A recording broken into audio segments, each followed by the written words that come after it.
TV one के निहायत दिलचस्प ड्रामों और एंटरटेनमेंट से भरपूर शोज किसी भी वक्त देखने के लिए हमारी वेबसाइट विजिट करें या हमारे यूट्यूब चैनल को सब्सक्राइब करें और बेल आइकॉन पर क्लिक करें।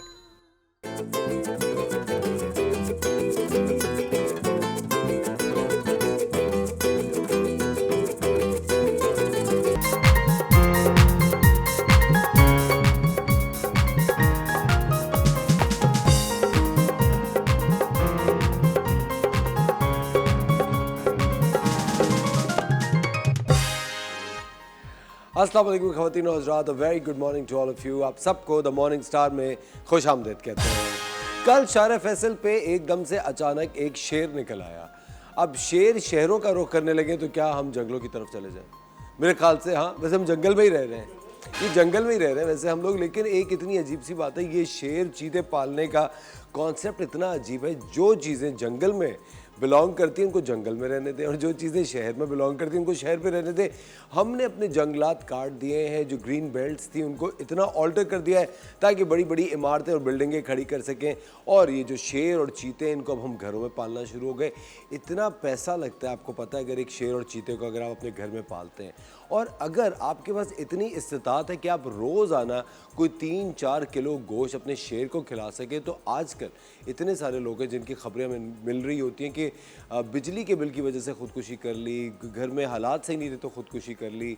इतने सारे लोग हैं जिनकी आप इस तरह मदद कर सकते हैं। शेर तो जंगल में जाके शिकार करके अपना कुछ ना कोई हल निकाल ही लेगा, लेकिन ये जो आपके बहन भाई हैं, ये जो हमारे हम वतन पाकिस्तानीज़ हैं, जो कि ये महंगाई के इतने बड़े अजाब के अंदर मुब्तला हम सभी हुए हुए, लेकिन बहुत सारे लोग हैं जो कि बिल्कुल भी कोप नहीं कर पा रहे। तो जो 4-5 किलो गोश्त के ऊपर आप खर्च करेंगे अपने शेर के लिए, आप वही पैसों से बहुत सारे लोगों की मदद कर सकते हैं। एक छोटी सी सोच की बात है, तो प्लीज़ ज़रूर इस बारे में सोचिएगा। और शेर चीते आपके घरों में रह के खुश भी नहीं रहेंगे, आपको कल अल्लाह को भी मुंह दिखाना है।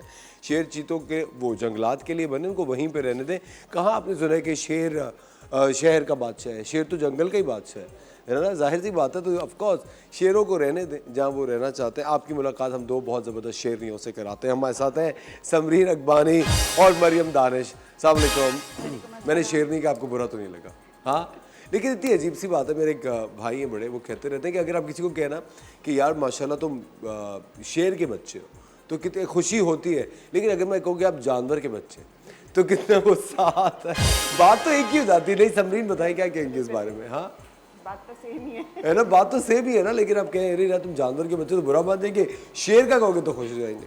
खैर एनीवे, समरीन आप बनाती हैं बड़ी ज़बरदस्त ये स्वीट डिशेस। मैं केक्स बनाती हूँ। केक्स एंड बेकिंग करती हैं आप?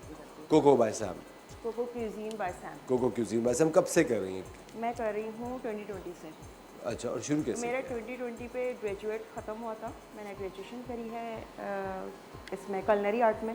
इसके बाद मैंने केक डेकोरेशन फॉन्डेंट आर्ट का कोर्स किया।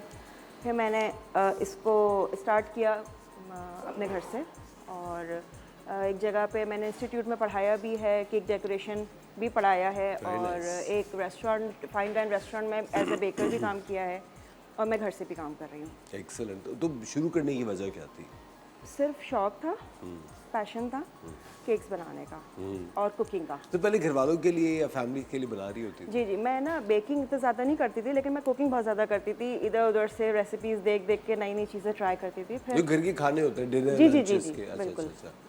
फिर केक्स का शौक पड़ा कैसे? मम्मी को देखती थी या नहीं कोई नहीं, टीवी किसी पे को शो भी नहीं। देखा? जब मैंने क्लासेस ली और मेरा पूरा एक सेमेस्टर बेकिंग पे था, उसको जब मैं स्टार्ट किया ना मैंने, तब मुझे ऐसा लगा कि नहीं ये करना चाहिए, बहुत मज़ा आ रहा है, मतलब इसको करने में बहुत मज़ा आ रहा था। अच्छा।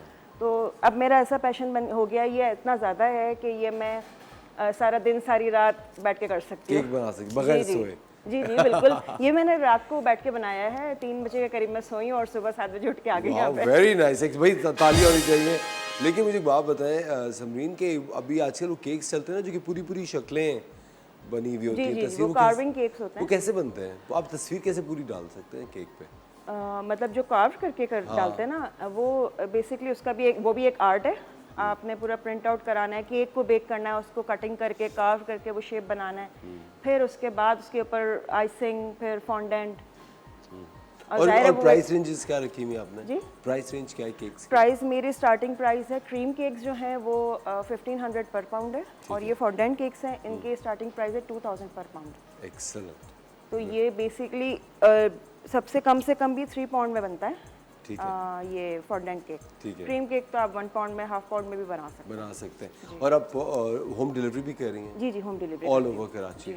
और अब हेड ऑफिस कहाँ पे है आपका? मैं अपने घर से कर रही हूँ। मेरा घर गुलशन में होता है, ठीक है। और मैं घर से कर बहुत सारे आपके पड़ोसी तो बहुत खुश हो गए। अरे भाई 2 कदम पे है, रही हूँ। सैम मैंने से जब मंगा लो। स्टार्ट किया था तो सबसे ज़्यादा पड़ोसियों को ही बांटा था, सबको बांटा, खानदान में बांटा। हाँ। इसके बाद जब हाथ साफ हुआ फिर मैंने ऑर्डर लेने तो अभी शुरू अब किया। केक्स, पैनकेक्स और क्या क्या नहीं, बना रही हैं? पैनकेक्स नहीं, मेरे कपकेक्स हैं, केक्स ठीक है। हैं, कोटेड डेट्स हैं, ठीक है। एलमंड अंदर डाल के। आलमंड की डेट्स है। जी, और कुकीज़ हैं, और The list is केक्सिकल्स, endless. Popsicles. अच्छा, वेरी नाइस।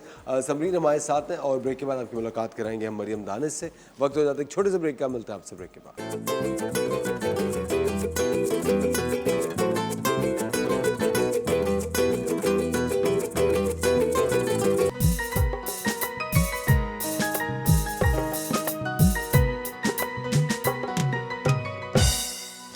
वेलकम बैक, आप देख रहे हैं द मॉर्निंग स्टार। एक बार फिर आपको शो में वेलकम कहते हैं। आपकी मुलाकात कराते हैं मरियम दानिश से। अस्सलाम मरियम, कैसी हैं आप? वालेकुम अस्सलाम, अल्हम्दुलिल्लाह मैं बिल्कुल ठीक ठाक। अच्छा मरियम, कब से कर रही हैं आप ये क्रिएटिव कैनवस? तकरीबन मुझे 5 से 6 महीने हुए होंगे। अभी अभी स्टार्ट हाँ जी, किया है? बिल्कुल। क्या वजह थी स्टार्ट करने की? हॉबी कह लें, मतलब आर्ट्स का बचपन से ही शौक था, मगर उसको किसी उसमें मतलब मुंतकिल नहीं किया, क्योंकि मैं प्रोफेशनली टीचर हूँ। Very nice. क्या पढ़ाती हैं आप? 9 साल मैंने इंग्लिश पढ़ाई है, इंग्लिश भी पढ़ाई है, साइंस भी पढ़ाई है। मैंने 9 इयर्स जो है वो टीचिंग की है। उसके बाद फिर अब बच्चे संभालने की वजह और से कौन सी क्लास को पढ़ा रही थी आप? अब मैंने अर्ली इयर्स, ज़्यादातर जो मेरे कोर्सेज थे वो अर्ली ईयर्स से रिलेटेड थे। उसके बाद मैंने ग्रेड 2 तक भी पढ़ा। क्लास 1 2 के बच्चे जी, जो अर्ली इयर्स यानी कि उससे भी पहले, मतलब ग्रेड 1 से पहले के, नर्सरी के सुने, जी। वो तो टीचर्स पागल हो जाते हैं। मैंने देखा है इतने छोटे बच्चों को डील करना, ना डांट सकते हैं ना कुछ कह सकते हैं। जब मैंने शुरू किया था तो मैं उस वक्त एकदम से ग्रेड 6 में मतलब मैंने पढ़ाना शुरू किया था। उसके बाद से जब मैं एकदम से अर्ली इयर्स पर आई थी तो मुझे भी ऐसा लग रहा था कि शायद मैं पागल हो जाऊंगी, और लिटरली मैं माजरत कर ली थी प्रिंसिपल से कि I can not do it, मुझसे नहीं हो रहा, ये तो सुनते ही नहीं है बात, ये अपना नाम भी नहीं सुनते। फिर उन्होंने मुझे कोर्सेज में डाला, मुझे बहुत सारी चीज़ें सिखाई गई तकरीबन साल के अंदर। फिर मेरा जो है ना, फिर मुझे अब लगता है कि मैं अब बहुत आसानी से बच्चे संभाल सकते हैं बहुत आसानी से। लेकिन मैंने जब देखा है छोटे बच्चे जो होते हैं ना, और देखिए अब एक को ही संभालने इतनी बड़ी बात है, वो इतने सारे जब होते हैं तकरीबन 18 से 20 बच्चे होते हैं। माशाल्लाह, वाह। और पता है क्या, बच्चे अपने पेरेंट्स की उतनी नहीं सुनते जितनी अपनी टीचर की सुनते हैं। जब हम उनकी सुनते हैं तो वो हमारी सुनते हैं, फिर उसके बाद वो सिर्फ हमारी सुनते हैं। पता है इसकी वजह ये भी होती है, अब कभी अगर आप घरों में भी देखें ना तो जो पेरेंट्स होते हैं वो भी बच्चों को ये कहते हैं ना, तो आई टीचर से शिकायत कर दूंगा। जी, बिल्कुल। टीचर से मैं तो आई बात और करूंगा। आकर कहते हैं हमसे कि बच्चा ये चीज़ नहीं कर रहा तो आप इसको कहें, ये सुन लेता है आपकी। तो बच्चे वाकई सुनते हैं। लेकिन वैसे भी मरियम, मुझे लगता है कि अभी तक जो रिश्ता एक बच्चे का, एक इंसान का अपने टीचर के साथ होता है ना, वो बहुत ही एक ख़ास रिश्ता बन जाता है। ये ऐसा रिश्ता है, एक दफ़ा एक ट्रेनर ने ही मुझसे कहा था कि टीचर जो है ना, अच्छा या जैसा भी दूसरा बुरा, मतलब कि गुस्से वाला या जो भी, बच्चे को ना आखिर तक, जवानी तक याद रहता है कि वो टीचर, वो सब्जेक्ट अच्छा था क्योंकि वो टीचर अच्छी थी। इस तरह बच्चे, अब बड़े, मेरे कुछ स्टूडेंट्स ऐसे भी हैं जो बहुत बड़े बड़े हो गए, जो ग्रेड 6 के मैंने पढ़ाए थे, तो अब वो मिलते हैं, कहीं पर भी मिल जाएं तो वो रुक के सलाम करते हैं, आकर बताते हैं मैं आपका स्टूडेंट था।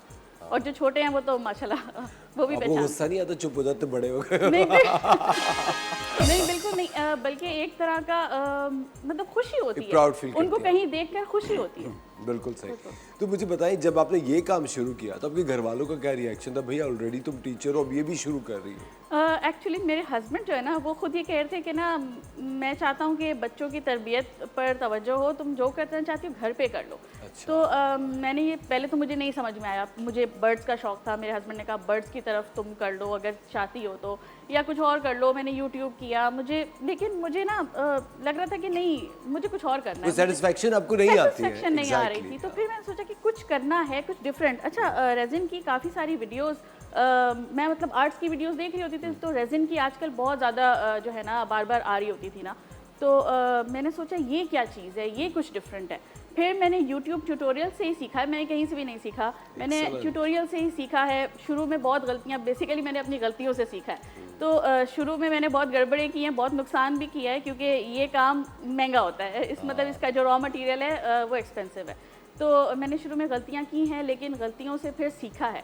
तो हर दफ़ा एक नई चीज़ बनती है। रेज़िन एक ऐसा मैजिक है कि हर दफ़ा कुछ नया बनाता है। जो हम सोच रहे होते हैं एग्जैक्टली ज़रूरी नहीं है कि हमेशा वही बन जाए, कुछ डिफरेंट बन जाए। लेकिन मरीम, बहुत दफ़ा ऐसा भी होता होगा कि आपके जो क्लाइंट्स हैं वो आपको एक कोई मखसूस चीज़ देते हैं कि मुझे यही चाहिए। बिल्कुल ऐसा होता है, लेकिन मैं उनसे ये कहती हूँ कि जो चीज़ आप मुझे दिखा रहे हैं वो किसी और का काम है, किसी और की क्रिएशन है। वो मैं 100% कॉपी नहीं कर सकती, मगर मैं उसको 19-20 रेप्लिकेट तो करने की होगा। कोशिश कर सकती हूँ। जैसे ये एक है, मुझे दिखाया था मेरी क्लाइंट ने कि उनके ये वेडिंग के फ्लावर्स थे और वो ये चाहते थे कि ये ज़ाया ना हो। उन्होंने कहा कि ये ज़ाया ना हो, किसी तरह कुछ इसको इस तरह कर दें कि ये हमेशा के लिए प्रिजर्व हो जाएं। इनको मैंने ड्राई करके फिर उनकी पिक्चर्स के साथ जो उन्होंने डेट्स कहीं वो सब कुछ लगा बहुत कर रोमांटिक थी अपनी शादी के फूल ज़ाया नहीं किए। वो कुछ भी इतनी ज़ाया नहीं करना चाहती। अच्छी बात, आई थिंक सीक्रेट होना चाहिए। बिल्कुल सही बात, ऑफ कोर्स। लेकिन सुनिए, ये अब चूंकि आजकल आपको पता है डॉलर और ऊपर चला गया है और डॉलर की रेट और ऊपर चला गया और ऊपर से ये चीज़ें बहुत ज़्यादा महंगी भी हो गई हैं। आपने अपने रेट से बढ़ाए इन चीज़ों के? मैं असल में मसला ये है कि हमारे पास एक अवाम वो है जो ये जिसको एक अवाम वो है जो आर्ट्स की कदर करती है, एक अवाम वो है जो कहती है ये तो ठेले पे भी मिल जाता है, ये तो यहाँ भी मिल जाता है, ये तो प्लास्टिक की चीज़ भी इसी जैसी होती है, तो ये प्लास्टिक की ना ले लें, हम फिर ये क्यों बनवाएं। तो मुश्किल हो जाता है। अभी समझे मेरा ब्रेक इवन तक पहुँचा है बड़ी मुश्किल से।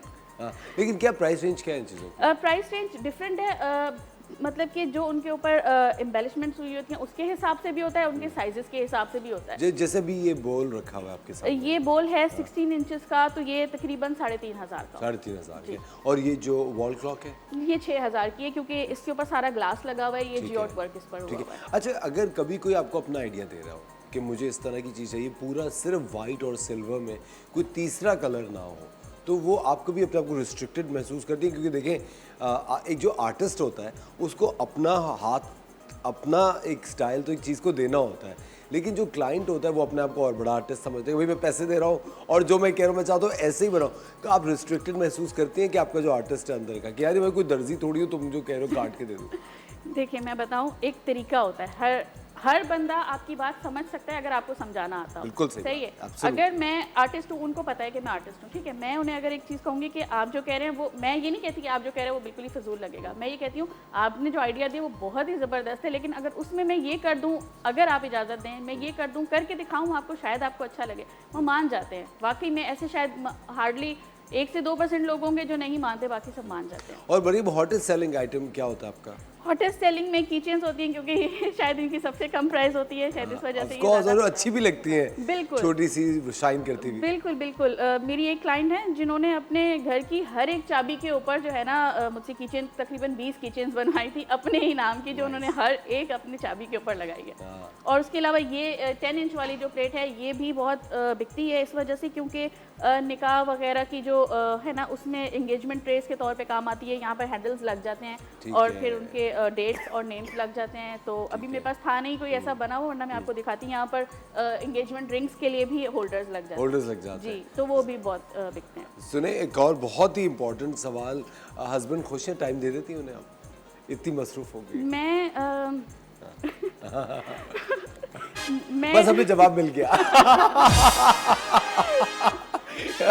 मैं देती हूँ, मैं बल्कि मैं उनसे कहती हूँ। अभी भी इवन वो रास्ते में भी मुझे लेने आ रहे थे, तो तब भी ही वाज ऑन कॉल और वो मीटिंग ही कर रहे थे। वो बेचारे मेरी वजह से, मुझे रात को नेल पॉलिश उन्होंने ही लगाई है। ओह नाइस, क्या भाई, तालियां होनी चाहिए।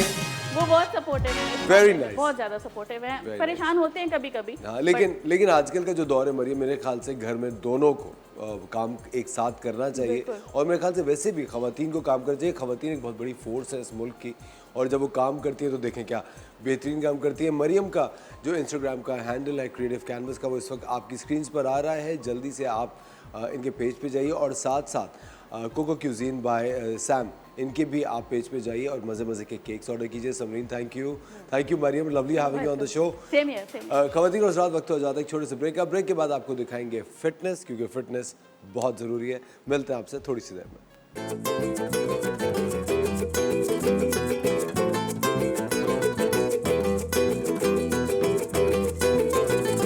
अस्सलाम वालेकुम, कैसे हैं आप लोग? ठीक हैं, मैं हूं सामा इरफान और ये कि देखिए मैं आपको कितना सेहतमंद देखना चाहती हूँ, ये आपकी सोच है। और ये देखिए आज ये क्या लेके आई हूँ।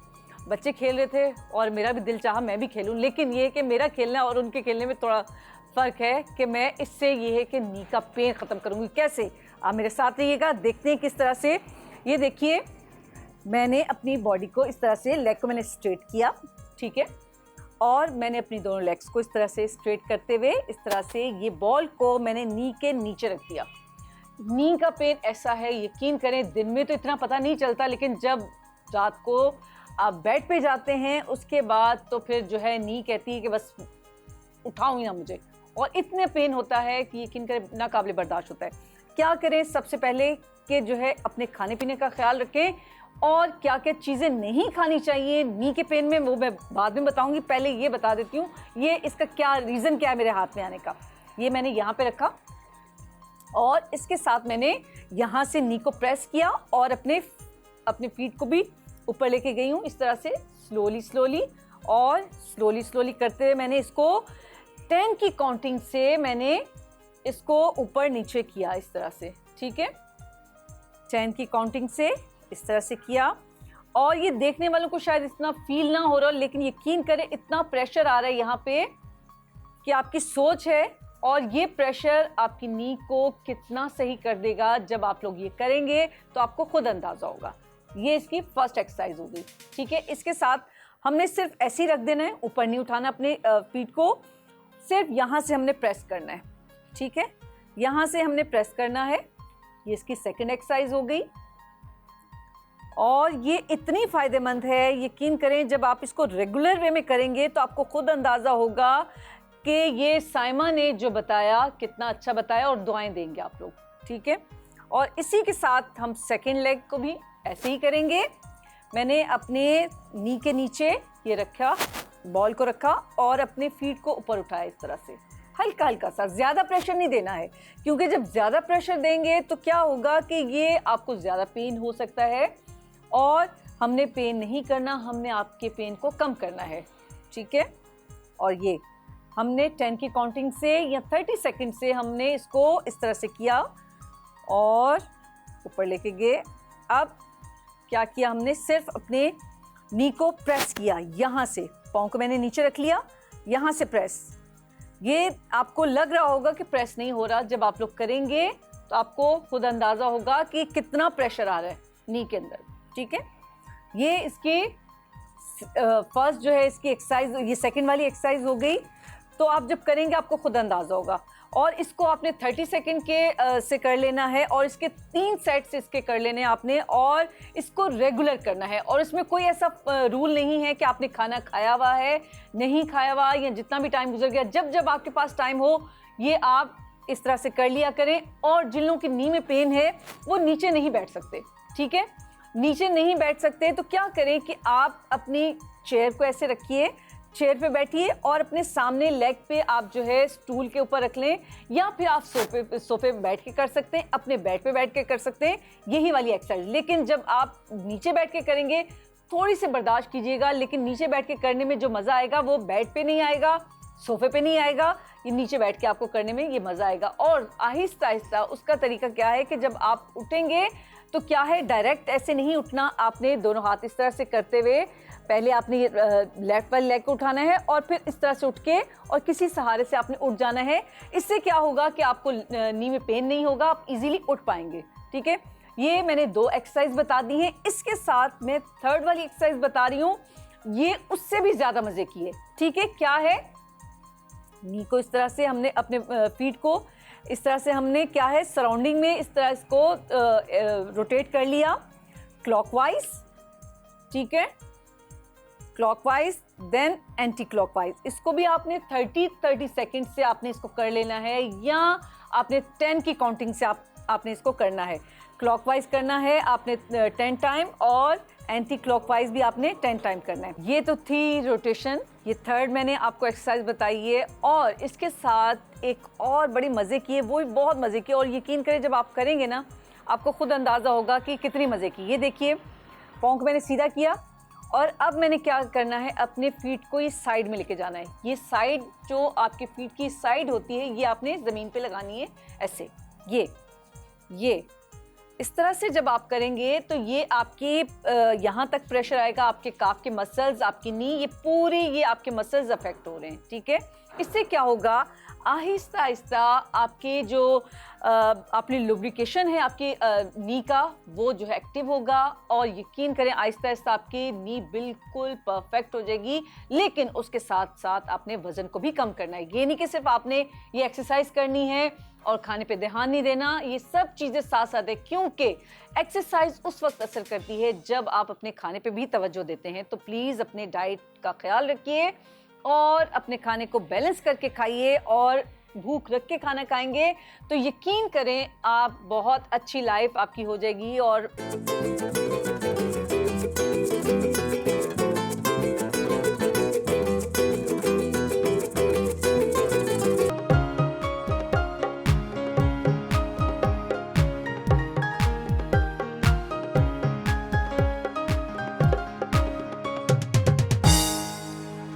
वेलकम बैक, आप देख रहे हैं द मॉर्निंग स्टार। एक बार फिर आपको शो में वेलकम कहते हैं। हमें ज्वाइन किया है आप सबकी फेवरेट डॉक्टर बिल्किस ने। अस्सलाम वालेकुम डॉक्टर साहब, वालेकुम अस्सलाम। कैसे हैं आप? खैरियत से? अल्हम्दुलिल्लाह ठीक ठाक। डॉक्टर साहब मुझे आपसे एक ज़ाती सवाल पूछना है। डॉक्टर साहब आपके पास बहुत सारे पेशेंट्स आते होंगे जी। जिनसे आप मिलती होंगी और आप कहती होंगी यार ये बड़े अच्छी खातून हैं या अच्छे शख्स हैं, बड़े तमीज़दार हैं और बहुत टाइम पे सब कुछ, मतलब एक आपको सही बंदे लगते हैं। फिर आपको पता चलता होगा कि कुछ ऑलफॉल आदतें हैं उनकी, घर में शेर पालते हैं या घर में चीता या फ्लेमिंगोज रखी हुई है। तो कभी आप उनको इस चीज़ पे सलाह मशवरा देती हैं कि भाई तुम ये क्या कर रहे हो?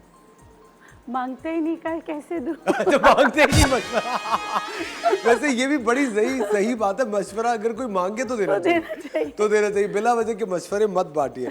अच्छा डॉक्टर बिल्किस, बहुत सारे सवालात पूरे हफ्ते आप लोगों को, आपके लिए माशाल्लाह कॉल्स आती रहती हैं। हमसे सोनिया ने पूछा है कराची से, मैं डॉक्टर बिल्किस से जानना चाहती हूँ कि मैं अपने चेहरे पे हर किस्म का केमिकल लगाने से गुरेज करती हूँ। अगर मुझे अपना मेकअप रिमूव करना हो, चूँकि मैं एक एयर होस्टेस हूँ, मैं क्या इस्तेमाल करूँ? सबसे बेहतरीन मेकअप रिमूवर जो है ना वो कोकोनट ऑयल है। Coconut oil. कोकोनट ऑयल है। आपने क्या करना है, आपने जो है ना मेकअप को, जैसे क्लेंजिंग मिल्क होता है, आप पहले क्लेंज करें जैसे क्लेंजिंग मिल्क से, उसके बाद कोकोनट ऑयल की मसाज करें। मसाज करने के बाद रोज़ वाटर का स्प्रे करें और स्पंज से उसको वाइप ऑफ कर लें। उसके बाद सादे पानी से आप अपना फेस जो है ना वॉश कर लें। अगेन जो है ना आप कोकोनट ऑयल जो है वो अप्लाई करें। आप यकीन करें आपको किसी उसकी ज़रूरत नहीं होगी। क्लेंजिंग मिल्क इसलिए कि जो बहुत ज़्यादा जो मेकअप होता है, आपने कंटूर किया हुआ होता है, सब होता है, वो निकल जाएगा। लेकिन आपके जो बेस जो आपके पोर में चली जाती है, उसको रिमूव करने के लिए कोकोनट ऑयल आपकी मदद करेगा। बेस्टेस्ट है, आपको कोई नुकसान नहीं पहुँचाएगा, आपके पोर्स इनलार्ज नहीं होंगे। हमारे साथ है फौजिया कराची से। जी अस्सलाम वालेकुम फौजिया। वालेकुम अस्सलाम भाई, मुझे डॉक्टर बिल्किस से बात करनी है। जी बात कीजिए। जी फौजिया फरमाइए। अस्सलाम वालेकुम। वालेकुम अस्सलाम। आपा आप कैसी हैं? अल्लाह का शुक्र, ठीक हूँ। आपा मुझे अपने बेटे के बारे में पूछना था। मेरा बेटा 9 साल का है और उसके सारे दांतों में कीड़ा लग गया था। उसके सारे दांत गिरे हैं और सारे अपनी जगह पर आ गए हैं नए दांत, लेकिन सामने के जो 2 दांत है ना, एक दांत गिर के आ गया है, वो कीड़े वाला दांत गिरा भी है और दोबारा आ भी गया है। लेकिन एक जो दांत है ना उसमें कीड़ा है और वो अभी अंदर की तरफ चला गया है, मतलब बाहर नहीं है, बाहर बिल्कुल भी नहीं। और जो उसकी जगह दांत आया वो अंदर की तरफ आया और जो अंदर रह गया कीड़े वाला दांत वो नहीं निकल रहा। अच्छा बेटा देखो, ये मेरा काम नहीं है, डेंटिस्ट का काम है। आप किसी अच्छे डेंटिस्ट के पास जाएं ताकि वो जो उसका प्लाक वाला जो आप कीड़ा कह रही हैं उस दांत को रिमूव करें। 2 दांत एक दूसरे के ऊपर आ गए, अगर आप ये नहीं कराओगे ना तो और दूसरा दांत है वो भी ख़राब हो जाएगा। तो आप ये करा लीजिएगा। अगर हाँ अब इस तरह की सिचुएशन में दांत में दर्द है तो कुश्ते शीरीं को थोड़ा सा लेके हाथ में पीसा हुआ लगा लें, वो दर्द को रोकने में मदद करेगा। लेकिन जो 2 दांत आए हुए हैं, एक जो रह गया है अंदर, उसके लिए आपको डेंटिस्ट के पास जाना पड़ेगा, ठीक है? अच्छा डॉक्टर बिल्किस, बहुत शुक्रिया फौजिया कॉल करने के लिए। डॉक्टर बिल्किस, अंदलीब ने लाहौर से पूछा है, मेरी शादी को तकरीबन 3-3.5 माह हो गए हैं, लेकिन अजीब सी कैफियत में मुब्तला रहती हूँ, जैसे दिल दहला रहता है, हर जगह आने जाने से डर लगता है, जबकि कोई ऐसी हिस्ट्री भी नहीं है जिसकी वजह से परेशानी हो, लेकिन हर चीज़ करते हुए शिवर्स होते हैं, मतलब उनको कपकपाहट होती है, और कुछ भी कहीं किसी भी काम से पहले वो थोड़ी सी घबराहट नर्वस हो गई, Nervous हो घबराहट हो सकता है कि और डॉक्टर साहब नींद जी, नींद नहीं भी आती। नहीं देखिए ये सारी जो आपने सिचुएशन बताई ना, B12 की कमी की तरफ भी जाती है, एनजाइटी स्ट्रेस भी हो सकता है। सही है, जैसे प्रेगनेंसी के बाद भी स्ट्रेस होता है, तो हो सकता है शादी से पहले आपने बड़ा सोचा हो, स्ट्रेस लिया हो, तो उस जैसे तो ना जिल्ज़ला आ गया, आने के बाद भी जो है ना बहुत सारी चीज़ें फिर उसका असर रहता है। देखिए पहले सबसे पहले विटामिन D3 कराएं, B12 कराएं।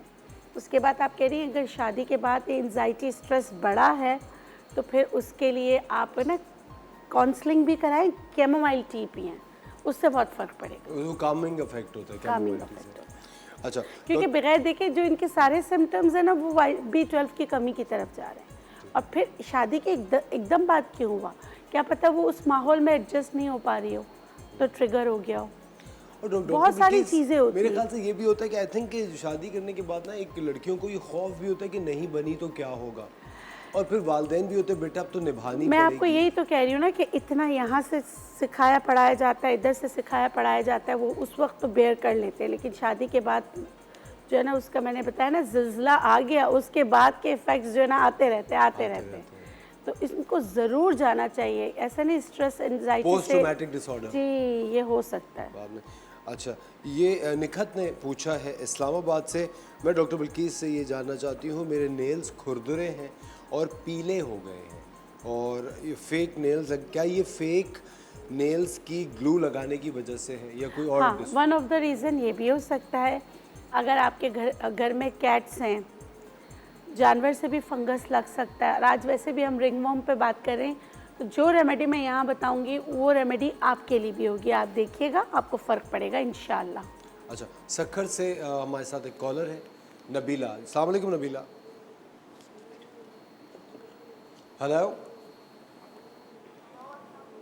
जी नबीला, अस्सलाम वालेकुम, आवाज़ आ रही है आपको? जी आवाज़ आ रही है। वालेकुम सलाम। हमें आपकी आवाज़ बिल्कुल नहीं आ रही नबीला हेलो।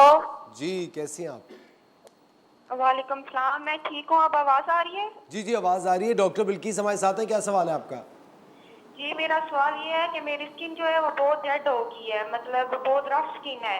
स्किन वाइटनिंग के लिए अगर कोई मुझे फार्मूला बता दे तो।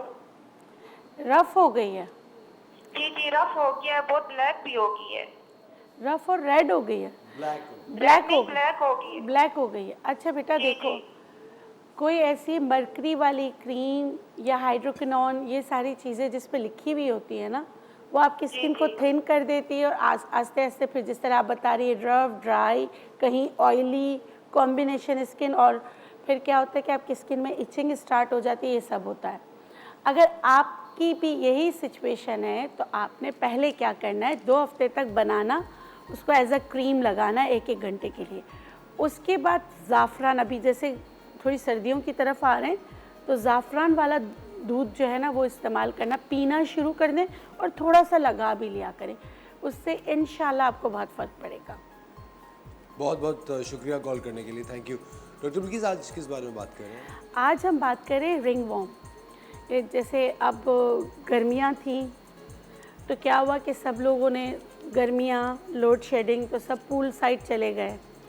अब जब वहाँ गए तो जब वहाँ से आए, अगर किसी को वो पानी अगर सही नहीं है तो उसकी वजह से लोगों में ये ज़्यादा कराची में फैला हुआ है। क्योंकि मैं प्रैक्टिस करती हूँ तो मेरे पास, आप यकीन करें, हर तीसरा बंदा इसी के साथ आ रहा है। अच्छा ये रिंगवॉर्म होता क्यों है, पहले बात कर लेते हैं। ये आप फंगस है, ये फफूंद है, जिसको हम दाद भी कहते हैं। जैसे रिंगवॉर्म का मतलब है कि ऐसे ना गोल दायरों में फैलता चला जाता है, और ये उस पानी में होता है, गंदा पानी भी हो और साथ में जो है ना गर्म, उससे ये ज़्यादा फैलता है। गर्म पानी से? गर्म पानी, हब्स जहाँ हो ना वो इसके लिए बेस्ट जगह है फैलने के लिए। अब ये बहुत तेज़ी से फैलता है। अगर आपने किसी का बिस्तर इस्तेमाल कर लिया, कपड़े इस्तेमाल कर लिए, तो भी रिंगवॉर्म हो जाता है। तो अगर घर में किसी एक को है तो दिनों में सबको हो जाता है। अच्छा, कुछ लोग इसको हॉस्पिटल से भी लेकर आते हैं, क्योंकि मेरे पास आते हैं पेशेंट, वो कहते हैं कि हम हॉस्पिटल गए थे। ओबियस कोई अगर पेशेंट गया है तो उसके ज़रिए भी उसको लग सकता है। अब ये लगने वाली, फैलने वाली बीमारी है। अब इससे अब लग गई तो बचा कैसे जाए और उसको जल्दी ठीक कैसे किया जाए। बचने का तरीका है कि हाइजीन का ख्याल रखना, और अगर घर में जानवर भी हों, स्पेशली अगर बिल्लियां हैं, तो रिंगवॉर्म होने के चांसेस होते हैं, उनकी वजह से भी होते हैं। अच्छा, अब ये तो हो गया है रीज़न, कॉजेज़। अब इससे बचे कैसे, हाइजीन, और अगर हो गया तो इसका होम रेमेडीज़ कौन कौन सी है वो मैं आपको बता देती हूँ। सबसे पहले पूरे पाकिस्तान में नीम आपको मिल जाता है। नीम के पत्तों को उबालकर, छानकर जो है ना, उसको उस बॉडी पे रिंस करें। ना सिर्फ बॉडी पे रिंस करें बल्कि अपने कपड़े, टॉवल, सारी चीज़ें ना नीम वाले पानी में आपने सोक करना है। उसके बाद उनको सुखाना है। कपड़ों को धूप अच्छी तरीके से देना है, ठीक है। अच्छा, दूसरी चीज़, ये सॉल्ट बार है। ज़रूरी नहीं कि आप यही लें। ये नमक का, जैसे नमक है उसका शेप ऐसे किया हुआ है जैसे साबुन लगता है। आप हिमालयन सॉल्ट जो ये वही है, आप वो इस्तेमाल कर सकते हो। तरीका इस्तेमाल कैसा है कि जैसे रिंगवॉर्म है तो आपने क्या किया, पहले उसको थोड़ा सा पानी लगाया, उसके बाद ये नमक जो है वो आप लगा लें। 10 मिनट बाद उसको धोने के बाद कोकोनट ऑयल लगाएं। ये समझ लें, ये ट्विन सिस्टर्स हैं जो आपकी मदद करेंगे, ज़रूर कीजिएगा। उसके अलावा भी आपको कोई भी फंगस हो उस पर आप इस्तेमाल कर सकते हैं। हाँ, अलबत्ता इससे थोड़ी सी जलन ज़रूर होती है, वो बर्दाश्त करना है। क्योंकि देखिए, ये जो रिंगवॉर्म होता है ना, ये प्राइवेट पार्ट्स पे, अंडर आर्म्स, अंडर लेग्स बहुत बुरी तरह फैलता है, और फोल्डिंग एरियाज़ पे, और ये सही होने का नाम नहीं लेता। इसके लिए आपने कॉटन के कपड़े पहनने, आपने रेशमी कपड़े नहीं पहनने, ये भी याद रखिएगा।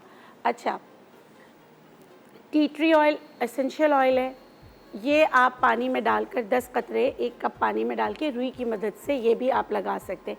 आप इसमें से कोई भी रेमेडी कर लें, जो है ना, आपको जो लगे कि वो आपकी दवा बन रही है, उसको कंटिन्यू करें। हर रेमेडी आप 3 दिन तक कर सकते हैं कि आपको हील हो रहा है, आपकी स्किन या नहीं हो रही है। आप नीम ऑयल जो है वो लगा सकते हैं, चंद कतरे। अच्छा, लगाना कितना नीम ऑयल भी आप लगा रहे दिन में 3 बार, अगर टी ट्री ऑयल लगा रहे हैं दिन में 3 बार, अगर आप सॉल्ट बार का कर रहे हैं तो दिन में 3 बार। अच्छा, अगर हमारे एरियाज़ में कहीं पर अगर कोई भी स्किन का फंगस होता है ना, तो हम उसको कैसे ट्रीट करते हैं, नॉर्दर्न एरिया वगैरह में, चित्राल में, हमारे वहाँ जो है ना अखरोट के दरख्त होते हैं, और वहाँ होता है दंदासा। यहाँ भी आप करके देखिएगा, बहुत फ़र्क पड़ता है। दंदासा को मैंने देखिए जैसे पीस लिया है ना, ये पाउडर बना लिया है, ये 1 चम्मच लीजिएगा, 3 से 4 चम्मच दही, उसको इसमें मिक्स कर लीजिएगा। मिक्स करने के बाद आप जो है रिंगवॉर्म पे या फुल बॉडी पे, अगर ये है तो आप पूरी बॉडी पे लगाएं। लगाने के बाद ना आधा 1 घंटे के लिए छोड़ दें, उसके बाद आप सादे पानी से नहा लें। ये ट्रीटमेंट्स इतनी ज़बरदस्त है, विदाउट साइड इफ़ेक्ट। जो आपको सूट करता है आप वो कीजिए, उससे आपको फ़र्क पड़ेगा। और लहसुन भी बहुत अच्छा। कुछ लोग क्या करते हैं, अगर एक्नी भी हो तो देखा और फ़ौरन लहसुन को घिसना शुरू कर दिया, आप अपने आप को नुकसान पहुंचाएंगे, वो स्किन बर्न कर सकता है। लहसुन को इस्तेमाल करने का तरीका है कि इसको चॉप करें, 2 जवे 3 जवे 1 गिलास पानी लें, खौलता गर्म पानी, उसमें डालकर रख लें। जितनी भी लहसुन की खसूसियत होगी वो उस पानी में आ जाएगी। फिर आपने क्या करना है, उसमें रुई की मदद से वो जो ठंडा हो जाए पानी, तो उसको आप इफ़ेक्टेड एरिया यानी कि रिंगवॉर्म वाली जगहों पर लगाएं। आधा 1 घंटा लगे रहने दें, उसके बाद सादे पानी से आप वॉश कर लें। अगर आपको लगता है स्किन ड्राई हो रही है तो कोकोनट ऑयल लगा लें। तो आप देखेंगे कि दवा के साथ जो आप दवाइयाँ इस्तेमाल करें, उसके साथ अगर आपने ये हर्बल होम रेमेडीज़ की तो आपको जल्द रिंगवॉर्म से निजात हो जाएगी। क्योंकि ये सर पे भी बहुत बुरी तरह फैलता है और बाल भी गिराता है, और साथ में क्या होता है कि अगर ये इन्फेक्शन इसमें ज़्यादा हो जाए तो पस भी पड़ जाती है और इंसान बहुत मुश्किल में आ जाता है। आपने फिर खाना जो है ना क्या, दमासा बूटी 5 ग्राम दिन में 2 बार आधे कप पानी में भिगा हुआ छाना हुआ आपने पीना है। और क्या नहीं खाना, जो इस फंगस को बढ़ाने में मदद करता है वो है चीनी। चीनी से बनी हुई चीज़ें बिल्कुल छोड़ देनी है, तो उससे इंशाल्लाह ये मर्ज़ जो है ना काबू में आ जाएगा। क्योंकि देखिए बड़े तो फिर भी बर्दाश्त कर लेते हैं, मेरे पास तो 6-6 महीने के बच्चे आ रहे हैं जिनको ये हुआ है। तो आप लोग कहीं पर भी जाते हैं, पूल साइड जाते हैं तो आप पैसे देते हैं, तो आपको पता होना चाहिए कि उसमें क्लोरीन है नहीं है। या एक और चीज़, अगर आपको कोई स्किन डिजीज़ है तो प्लीज़ आप दूसरों को ना लगाएं, आप उस पानी में ना उतरें, ये भी तो है ना। अगर आपको होता है तो आप चले जाते हैं, ये भी गलत करते हैं। वक्त हो जाता है एक छोटे से ब्रेक का, मिलते हैं आपसे ब्रेक के बाद।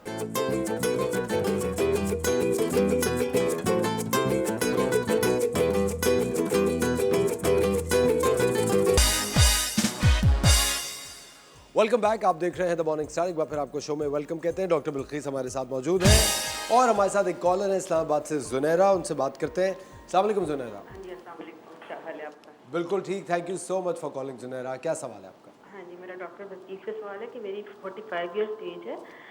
मैंने इंसुलिन रेजिस्टेंस के बारे में पूछना था। मेरी चिन के और नेक की तरफ जो है ना दाने बने हैं, और जो है वो मुझे गट हेल्थ इश्यूज हैं, डाइजेशन का प्रॉब्लम है, चिन पे बाल हो रहे हैं, डार्क सर्कल्स हैं और डिस्चार्ज का इशू है। तो मैंने इन सारी चीज़ों के बारे में डॉक्टर बिल्किस से पूछना था कि इंसुलिन रेजिस्टेंस के बारे में बताएं कि इसकी क्या सिम्टम्स होती हैं, मतलब क्या आपको बॉडी में। देखिए, इंसुलिन रेजिस्टेंस अगर ख़वातीन में हो तो माँ नहीं बन सकती। अच्छा, उसमें जो है ना आपका मॉर्निंग में इंसुलिन रेज्ड हो जाता है, जिससे माँ बनने के चांसेस जो है ना वो कम हो जाते हैं। इसलिए सीरम इंसुलिन के लिए जो है ना कहा जाता है कि अब वही अद्वियात दी जाती है एलोपैथिक में भी जो शुगर को कंट्रोल करती हैं। और इसके सिम्टम्स ये भी होते हैं कि जिनको इंसुलिन रेजिस्टेंस जो पेशेंट होते हैं ना उनको भूख बहुत लगती है, अच्छा, वो बार बार जैसे खाने की तरफ जो है ना उनका रुझान होता है कि वो खाना ज़्यादा खाते हैं।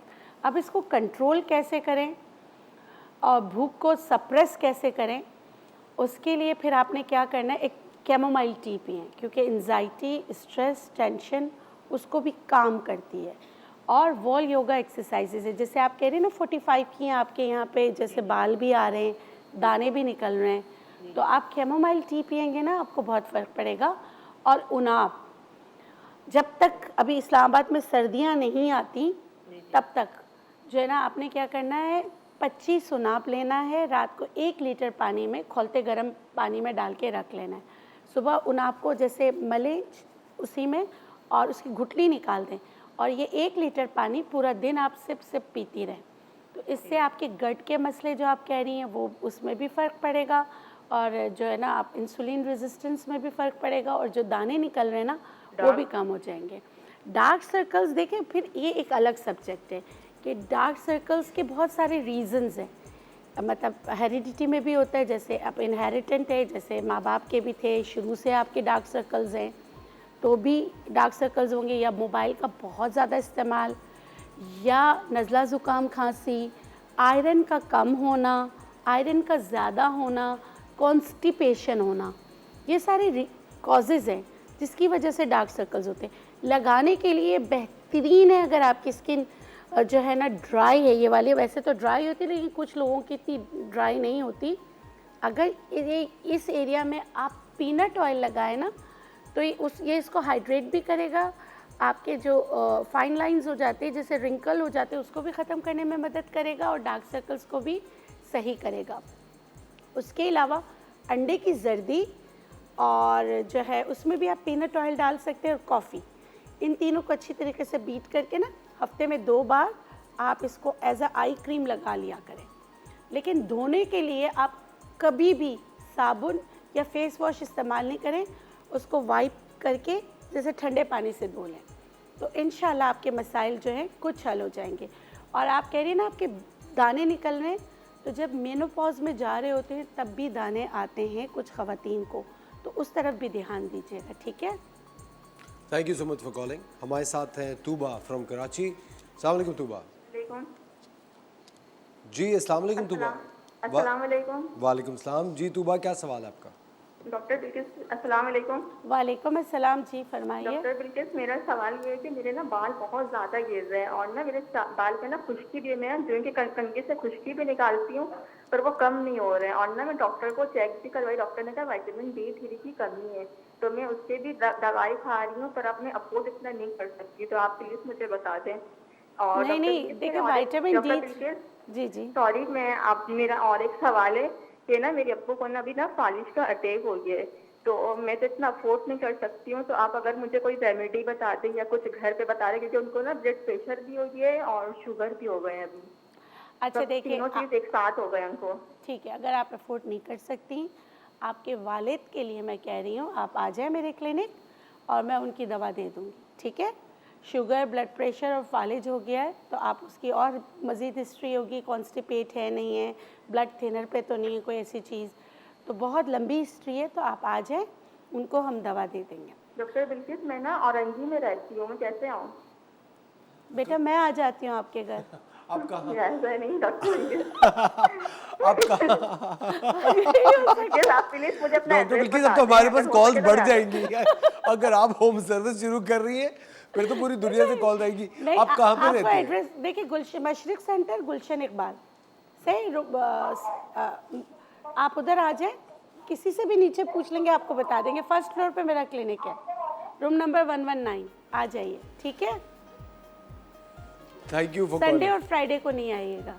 जी और अगले जैसे मैं वेडनेसडे को हूँ, थर्सडे एंड फ्राइडे, जैसे थर्सडे को मैं लाहौर में क्लिनिक करूँगी, फ्राइडे को इस्लामाबाद में पिंडी में, तो नहीं आएगा, वरना आप आ जाएगा। आपके वालिद की पूरी दवाइयाँ मैं दे दूँगी, आपके वालिद मेरे वालिद की तरह हैं।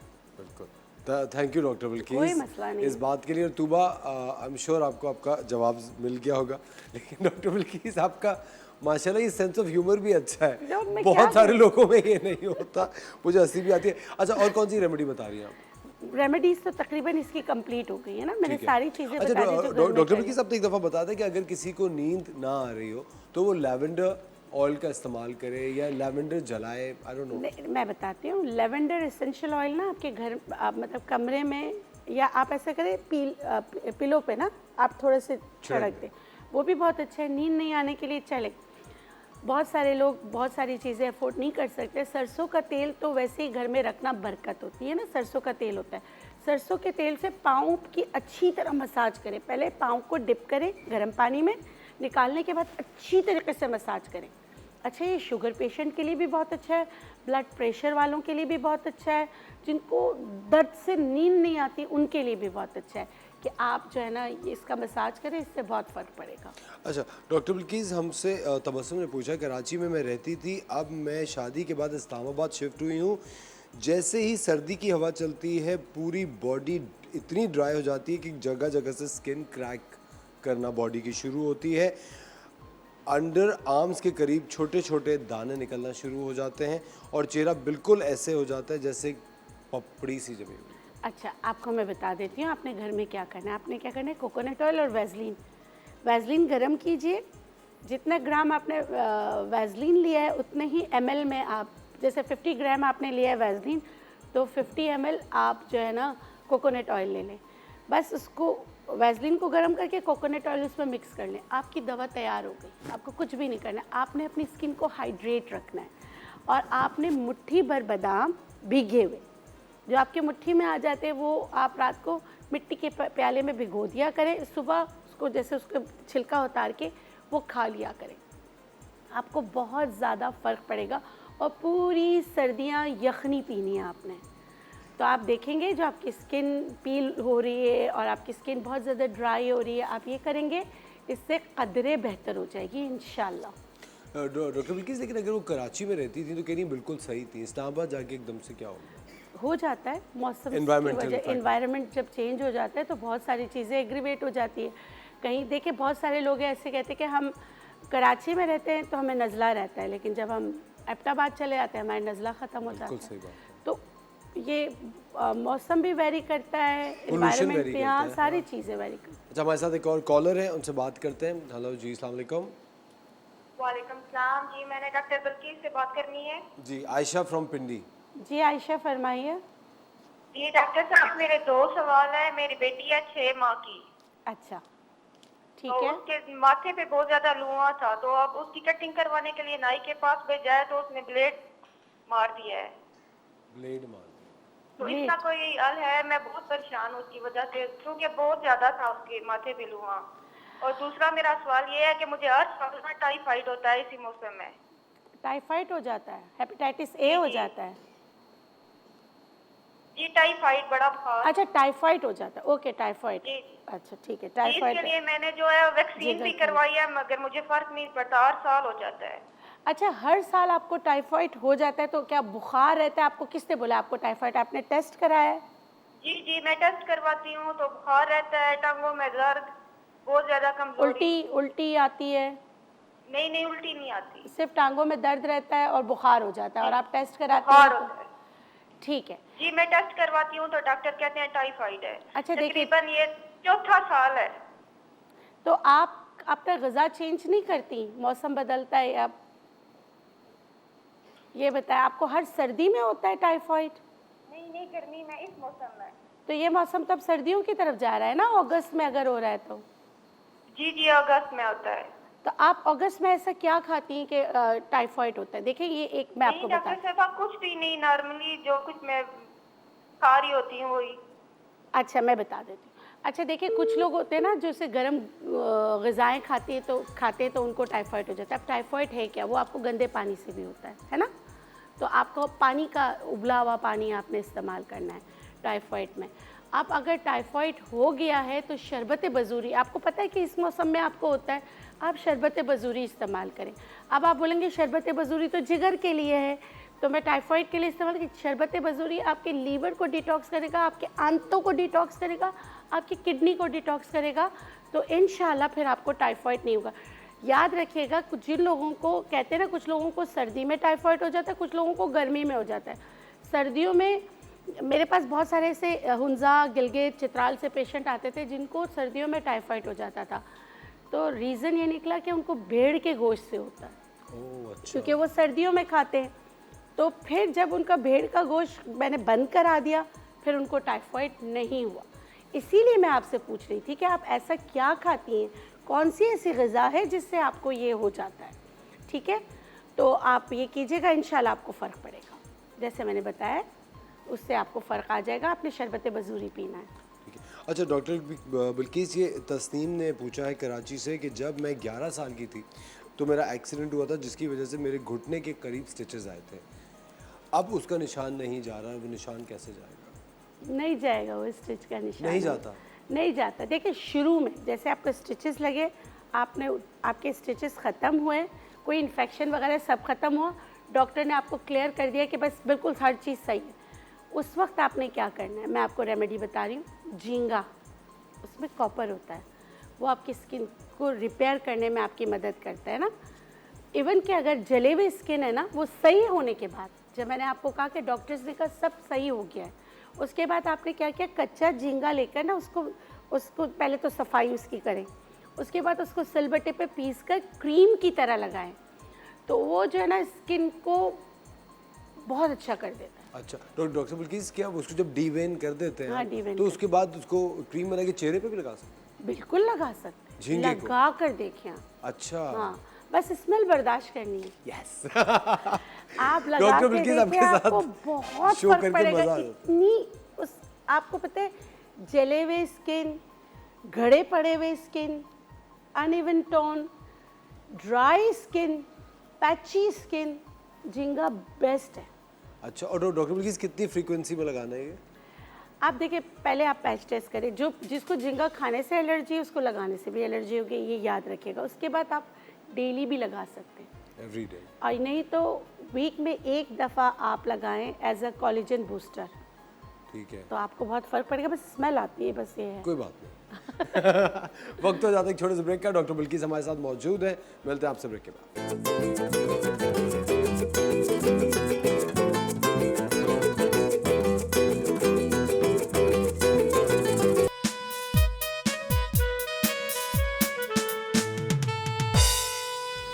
वेलकम बैक खवातीन और हज़रात, आप देख रहे हैं द मॉर्निंग स्टार। एक बार फिर आपको शो में वेलकम कहते हैं। डॉक्टर बिल्किस हमारे साथ हैं। डॉक्टर बिल्किस, ये मिसेस आरिफ ने पूछा है कि हमारे घर में इनके हस्बैंड बहुत बड़ी लकी खातून, इनके हस्बैंड की गोश्त की दुकान है तो इन्होंने लिखा कि हमारे घर में गोश्त बेदरेक आता है, तो वो चाहते ना चाहते हुए भी हमें वही पकाना पड़ता है, जिसकी वजह से मुझे लगता है कि हमारा यूरिक एसिड बढ़ गया फ्लक्चुएट कर रहा है।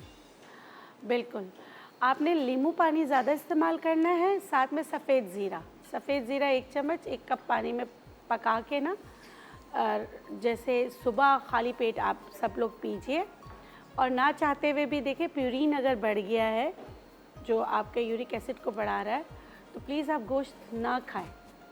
सीधी सी बात है, आपको पता है कि आप गोश्त ज़्यादा खा रहे हैं जिसकी वजह से हो रहा है, क्योंकि आगे आपको पता है सिर्फ इसका एक रीज़न प्यूरिन नहीं है, इंसुलिन भी है।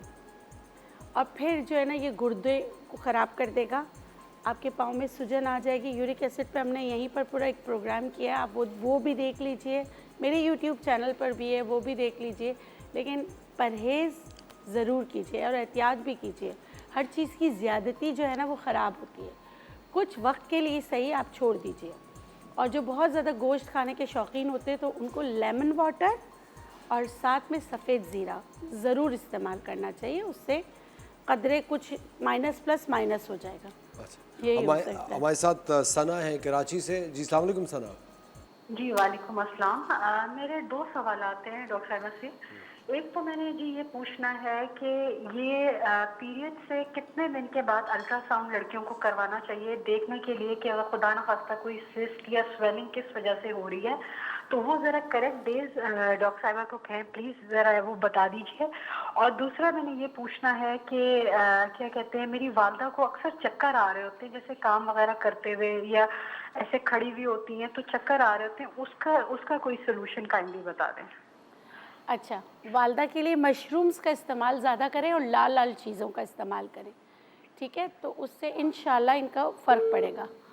जैसे इंजीर, खजूर, मशरूम्स, इनका इस्तेमाल करें। और आपने कहा कि अल्ट्रासाउंड कब कराना चाहिए? अगर आपने पॉलीसिस्टिक ओवरीज़ देखनी, कोई सिस्ट देखनी है या कोई ऐसा मसला है देखना है, तो मखसूस अयाम के फ़ौरन बाद, मखसूस अयाम ख़त्म होने के फ़ौरन बाद कराना चाहिए। क्योंकि डे 12 पे और 13 पे जो कराते हैं, वो एग साइज़ को देखने के लिए कराते हैं कि एग मैच्योर हुआ है, नहीं कंसीव करना है, उसके लिए कराते हैं। लेकिन अगर सिनेरियो ये देखना है कि पेल्विक पैथोलॉजी क्या है, तो उसके लिए राइट आफ्टर पीरियड्स कराना चाहिए, ठीक है? जैसे मखसूस अयाम 7 दिन में ख़त्म हो गए, तो 7वें दिन ही कराना है। 5 दिन में ख़त्म होते हैं, तो 5वें दिन, 6ठे दिन, इस तरह ये करा लेना चाहिए। अच्छा डॉक्टर साहब, संदल ने हैदराबाद से पूछा है सवाल। वो कह रही है इनकी उम्र है 28 साल और घुटनों में और कोहनियों में कड़क कड़क होता है, चलती हैं तो वीकनेस सी महसूस होती है, जबकि इनका वेट भी नॉर्मल है। अच्छा देखिए, ये एक जो ये कड़क कड़क की आवाज़ है ना, ये एक आपको आपकी बॉडी बता रही है कि हो सकता है विटामिन D3 कम हो रहा है या कैल्शियम कम हो रहा है। और मैं ख़वातीन से, अपनी बच्चियों से बात कर रही हूँ, अभी आपके पास जमा करने का, आप अपने बैंक में कैल्शियम रख सकते हैं। इस वक्त आप जो है ना, ज़बान के चटखारे को भूल जाएं। दूध का इस्तेमाल, जिन चीज़ों में कैल्शियम ज़्यादा होता है, साबूदाना, मखाने, सफ़ेद मौसली, ठीक है, और भी बहुत सारी चीज़ें हैं जिनमें कैल्शियम बहुत ज़्यादा होता है, उनका इस्तेमाल करें, ठीक है? ताकि आगे जाके जब आप मेनोपॉज में जाती हैं, जो आपने जमा किया हुआ कैल्शियम होता है वो खर्च होना शुरू होता है, तो आप प्रॉब्लम में आ जाते हो। तो अभी 27-28 साल की हैं, हल्दी वाला दूध पीजिए, साबूदाने का इस्तेमाल कीजिए। अल्लाह गफूर रहीम ने बड़ा आसान किया, जो चीज़ें वाइट कलर की है ना, उसमें कैल्शियम है, यहाँ तक कि मूली में भी कैल्शियम है। आप सर्च करें, जिन जिन चीज़ों में हाई कैल्शियम है ना, उनका इस्तेमाल करें। मगर वो कौन लोग नहीं करेंगे? जिनके गुर्दे में पथरी बनती है या अल्लाह ना करे पित्ते में पथरी बनने के चांसेस होते हैं। कुछ लोगों को टेंडेंसी होती है, हर वक्त गुर्दों में पथरी बनती रहती है, तो वो क्या करें, पालक का इस्तेमाल ना करें। दूध अगर वो पी रहे हैं तो फिर दूध में हल्दी डालकर पिएं, तो इंशाल्लाह फ़र्क पड़ेगा। अच्छा, हमारे साथ एक कॉलर है, उनसे बात करते हैं। अस्सलाम वालेकुम। हेलो। वालेकुम अस्सलाम। जी, कौन बात कर रही हैं? आसिया कर रही हूँ भावलपुर से। जी डॉक्टर आसिया बलकीस कैसे से हैं? बात कर रही हूँ। जी जी बात कीजिए। जी जी फरमाइए, अस्सलाम वालेकुम। वालेकुम अस्सलाम। मेरे ना चेहरे पे बहुत ज्यादा बारीक बारीक दाने हैं गालों पे, और बाल भी बहुत ज्यादा गिरते हैं। अच्छा ठीक है, मैं बता देती हूँ आपने क्या और करना है। मेरे कमजोर में भी शदीद दर्द रहता है, रात को नींद भी नहीं आती। मेरे पास इतना वो वसाइल नहीं है कि मैं डॉक्टर के पास जाऊँ, दवाई लूँ, कोई ऐसा। अच्छा मैं बता देती हूँ, आप किसी भी मतलब कहीं पर भी ना कोई अच्छा शरबत फौलाद लीजिए, वो पीजिए तो उससे फ़र्क पड़ेगा। और जो बारीक बारीक दाने हो रहे हैं ना, तो केले का छिलका जो होता है ना, उसको अच्छी तरीके से रब करें दानों पे, तो आप देखेंगे आपका ये मसला मैं हल हो रब जाएगा। करती हूँ, मेरे और दाने निकलते हैं। तो आप कोई भी टैप टॉनिक का कर यूज आप, करती हूँ। तो आप अच्छा आपने ये वाला केले वाला किया है? जी। नहीं किया ना, तो आप कर लीजिए। आवाज आपने करती है। आवाज़ कट रही है, अब आ रही है? हाँ जी।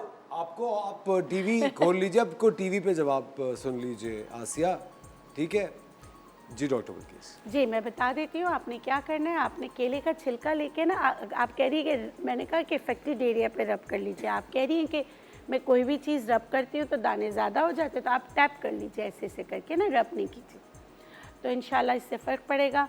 दूसरा एलोवेरा जेल लेके उसमें थोड़ा सा हल्दी डाल के ना रात को लगा कर सो जाइए। और जो केले का छिलका है वो 1 घंटे के लिए, जैसे केले का छिलका आपने मतलब टैप किया और उसके बाद सादे पानी से धो लिया, रात को एलोवेरा जेल में हल्दी के साथ। बाल भी आपके गिरे हैं और आपने कहा नींद नहीं आती, कंधों में दर्द है, तो शरबत फौलाद ले लीजिएगा, वो पीजिएगा, तो इंशाल्लाह इससे आपके ये मसाइल जो हैं हल हो जाएंगे। और बालों का गिरना भी शरबत फौलाद से रुकेगा। और लगाने के लिए आप ऐसे कीजिए, अदरक का जूस तिल के तेल में हम वज़न मिलाकर सर की जड़ों में लगाइए, तो इंशाल्लाह उसमें भी फ़र्क आ जाएगा। हमारे साथ इरम है कराची से। अस्सलाम वालेकुम इरम। वालेकुम अस्सलाम, कैसे हैं आप? बिल्कुल ठीक, thank you for calling. Iram क्या सवाल है आपका? जी मेरे को डॉक्टर बिल्किस से बात करनी थी। जी फरमाइए।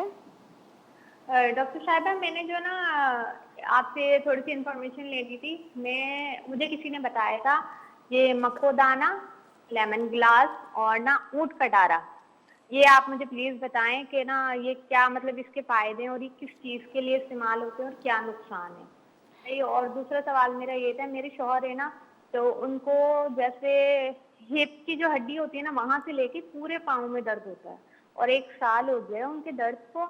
और डॉक्टरों से जैसे चेकअप वगैरह करवाया तो वो कह रहे हैं कि ना अर्कुल निसा का कोई दर्द है, तो प्लीज़ उसके लिए भी कोई मुझे बता दें, बड़ी परेशान हूँ मैं से ये। ठीक है, अच्छा मेरी बात सुने बेटा, आपको ये मक्कोदाना और ये क्यों बताया था, आपने किसी से क्यों पूछा था? ये दरअसल ना मेरी एज है 29 और मेरा वेट है 85। अच्छा, तो वेट लूज करने के लिए मुझे किसी ने ये बताया था। बिल्कुल सही बताया है। साइड इफ़ेक्ट ये हो सकता है कि अगर आपको इन तीनों में से किसी भी चीज़ से एलर्जी हो तो साइड इफ़ेक्ट हो सकती है, अदरवाइज़ अच्छा है आप इसका इस्तेमाल करें जैसे बताया। तो डॉक्टर साहब उन्होंने जो है ना मुझे बताया था। अर्कुनिसा के लिए मैं बता देती हूँ, सुरंजान शीरी और एलवा, हम वज़न इसको ऐसे करें, पीस कर बिल्कुल पीस लें, पीसने के बाद एलोवेरा जेल के साथ इसकी चने की दाल के बराबर गोलियां बना लें और रोज़ाना एक टैबलेट का इस्तेमाल करें 14 डेज़ तक, तो इंशाल्लाह फ़र्क पड़ेगा। Doctor Balqees thank you very much, बहुत बहुत शुक्रिया। मज़ा आता है जब आप आती हैं, माशाल्लाह इतनी चीज़ें हमें जानने को मिलती है। ख़वातीन और हज़रात, वक्त हो जाता है एक छोटे से ब्रेक का, मिलते हैं आप लोगों से ब्रेक के बाद।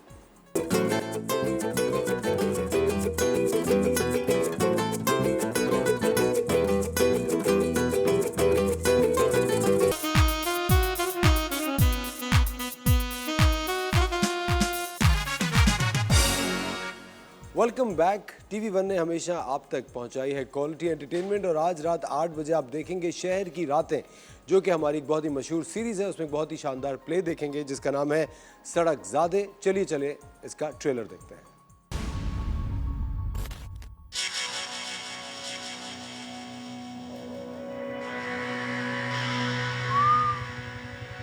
तो बेबी क्या छोड़ दूं? क्यों बेबी को तंग कर रहा है? हैं? क्या हुआ? अरे नखरे क्यों कर रही हो? आ जाओ, छोड़ देते हैं तुम्हें। इस वक्त यहाँ अकेली लड़की महफूज नहीं है। ख्वाजा सलाम को याद है। रेशमा नाम है मेरा। अपनी मर्जी से हिजरा नहीं बनी, इस पे बनाया।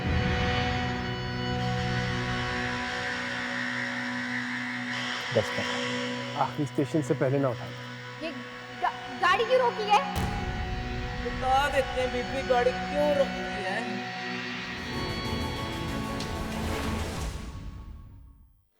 आज रात 8 बजे आप शहर की रातें, जो कि हमारी सीरीज़ है, इसमें ड्रामा देखेंगे सड़क ज़ादे, जिसका भी आपने ट्रेलर देखा है। इसको डायरेक्ट किया है सीमा ताहिर खान ने, लिखा है खलीलुल्लाह फारूकी ने, कास्ट में है उमैर राना और हिना चौधरी। आज रात 8 बजे। अब मुलाकात कराते हैं हमारी आज की किचन क्वीन से। हमारे साथ है खतीजा मोना। अस्सलाम वालेकुम खतीजा। वालेकुम अस्सलाम। अल्हम्दुलिल्लाह खैरियत से, ठीक ठाक है? एक्साइटेड है आज के लिए? जी बिल्कुल। खतीजा वैसे कब से कुकिंग कर रही है, कब से अपना ब्रांड चला? मुझे 5 साल हो गए हैं कुकिंग करते हुए, और बेकिंग करते हुए भी अल्हम्दुलिल्लाह 5 साल ही हो गए। तो ये कि कर लेती हूँ। अच्छा, और स्टार्ट कैसे किया आपने, किस तरह शुरू किया? घर पे ही बच्चों को बना बना के खिलाती रही हूँ। पहले तो मुझे आता नहीं था, फिर यूट्यूब देख देख के सीखती रही। सीखने के बाद मैंने कोशिश किया कि क्यों ना कुछ बना लिया जाए। तो शुरू में तो बहुत ही मैंने गंद मारे। उसके बाद जाके अल्हम्दुलिल्लाह मैं इतनी प्रोफेशनल हो गई कि अब मैं हर जगह जाके बनाती हूँ खाना। जबरदस्त। और आप अपना ब्रांड भी चला रही हैं? जी बिल्कुल, हाँ जी। मेरे ब्रांड का नाम केक एंड ग्लेस है और यूट्यूब चैनल का नाम मेरा मरियम के नाम से। तो ये कि केक एंड ग्लेस मेरा यूट्यूब चैनल है, वो सॉरी केक एंड ग्लेस है आपका ब्रांड का नाम है? जी बिल्कुल। और जो आपका यूट्यूब चैनल है उसका क्या नाम है? उसका मरियम के नाम से। Mariam's kitchen? जी नहीं, Mariyam baking with Mariyam. Baking with Mariyam के नाम से। जबरदस्त। वैसे ज्यादा पकाना एंजॉय क्या करती हैं आप? मैं बेकिंग करना ज़्यादा एंजॉय करती है। लेकिन आपको पता है पाकिस्तानी जो घराने होते हैं उनमें जो एक रिवायती डिशेस होती हैं उनकी बहुत वैल्यू होती है। वो तो ज़्यादा होता है कि पाकिस्तानी फूड ज़्यादा खाए जाते हैं, लेकिन जैसे कि आजकल के बच्चे हैं, आपको पता है वो फास्ट फूड ज़्यादा शौक से खाते हैं। तो उनके लिए फिर ये चीज़ें सीखनी पड़ी मुझे कि बच्चे बर्गर, नगेट्स, फ्राइज़, ये चीज़ें ज़्यादा बाहर की मांगते हैं। तो मैंने सोचा कि बाहर से अच्छा बंदा खुद ट्राई करता रहे घर पे बनाते हुए।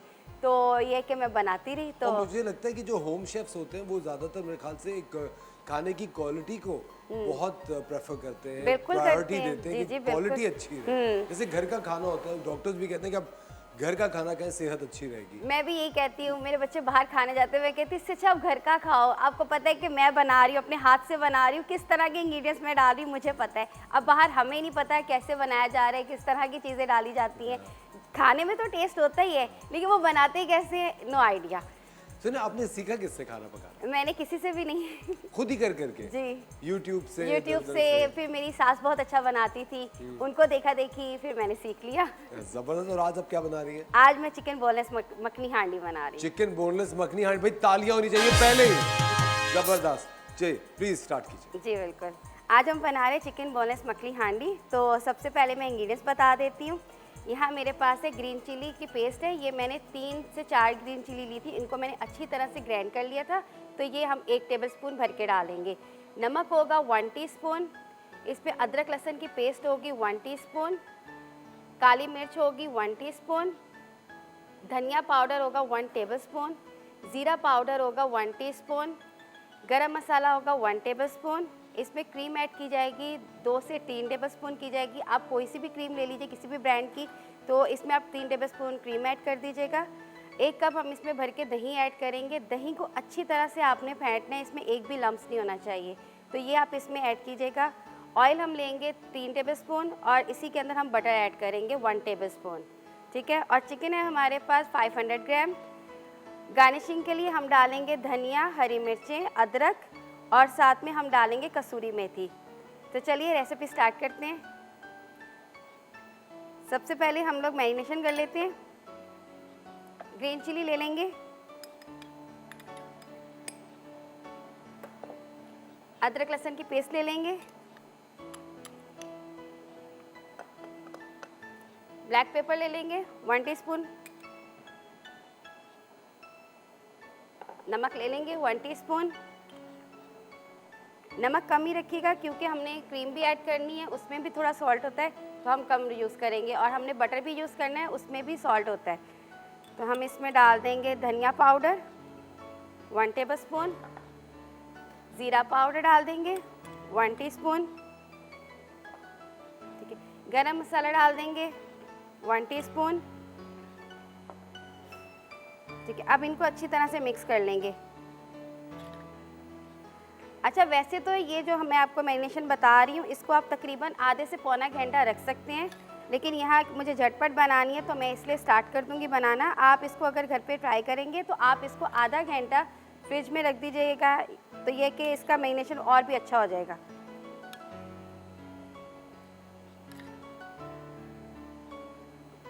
जी, तो ये देखिए ज़बरदस्त सा हमने मैरिनेशन कर ली इसकी। अब हम कढ़ाई ले लेंगे, रख देंगे, ऑयल डाल देंगे हम।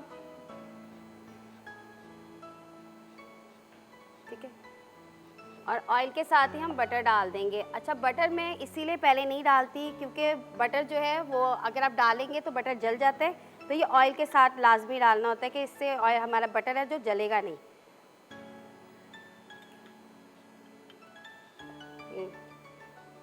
तो चलते हैं एक छोटी सी ब्रेक पे।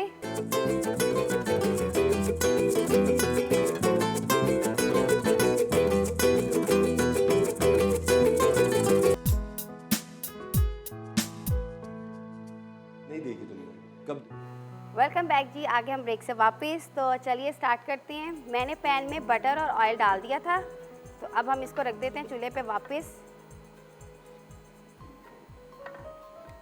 अब हमने जो ये मैरिनेशन चिकन किया था ये हम सारा इसमें डाल देंगे।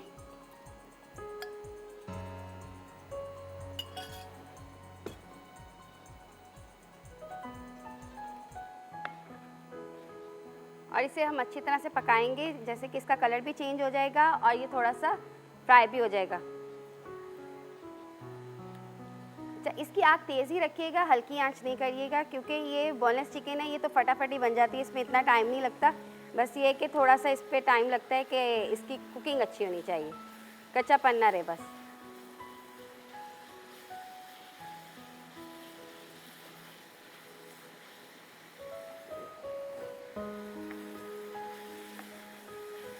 ऐसे तो मेरा इतने अच्छे एक्सपीरियंस हो चुके हैं कुकिंग के, लेकिन ये लाइव कुकिंग का एक्सपीरियंस भी मेरा अल्हम्दुलिल्लाह अच्छा ही होगा। मैं आपके साथ अपना एक बहुत मज़े का जो है शेयर करना चाहती हूँ एक्सपीरियंस। मैंने जब फर्स्ट टाइम कुकिंग अपनी स्टार्ट की थी और मुझे ये था कि मैं कुछ झटपट सा बनाऊँ, फटाफट सा बनाऊँ, तो मैंने अपनी किचन में जाके ना दाल चावल चढ़ा दिए कि मैं ना दाल चावल आज पकाती हूँ। तो मैंने प्रेशर में दाल डाल के सब कुछ मसाले वगैरह डाल के प्रेशर कर लिया, लेकिन मुझे ये याद नहीं था कि जी जब तक उसकी सीटी ख़त्म नहीं होती आपने ढक्कन नहीं खोलना। मैंने क्या किया, जब वो सीटी ख़त्म हो गई मैंने चूल्हा बंद कर दिया, तो जब मैंने देखा नहीं कि जी उसकी वो जो भाप है वो ख़त्म हुई है कि नहीं हुई, मैंने यूँ ढक्कन खोला, सारी दाल उड़ के मेरे ऊपर आ गई थी। तो ये मेरा एक फर्स्ट एक्सपीरियंस था जो मैंने दाल चावल बनाए थे। लेकिन उसके बाद मुझे सब ने बताया कि भाई इस तरह नहीं होता, थोड़ा सा ध्यान करा करो, क्योंकि किचन में जाना बहुत डेंजरस का काम है।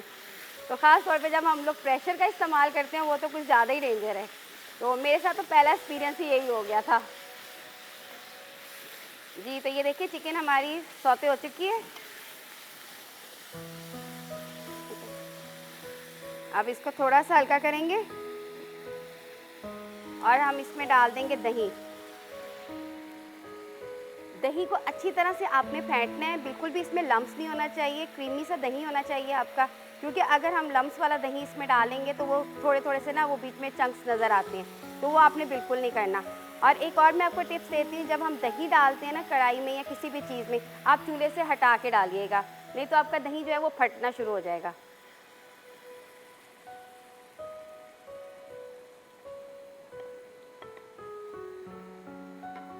जी, पहले हम इसको अच्छी तरह से मिक्स कर लेंगे, फिर हम इसको चूल्हे पे वापस रखेंगे।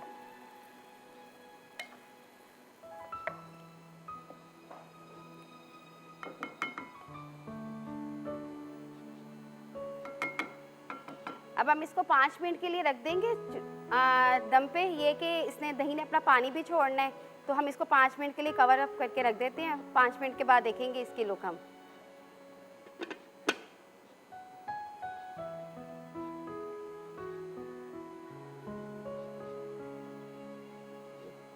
बात ये है कि इसकी हल्की नहीं रखनी है आपने, क्योंकि बोनलेस चिकन होता है, जैसे कि मैंने आपको बताया कि झटपट पकने वाला है, तो बस आग आपने इसकी तेज़ ही रखनी है। तो ये है कि 5 मिनट तक हमारा इसका दही का पानी भी खुश्क हो जाएगा, तो हमारी चिकन भी गल जाएगी। तो फिर जो बाकी चीज़ें होंगी वो हम इसमें ऐड करेंगे।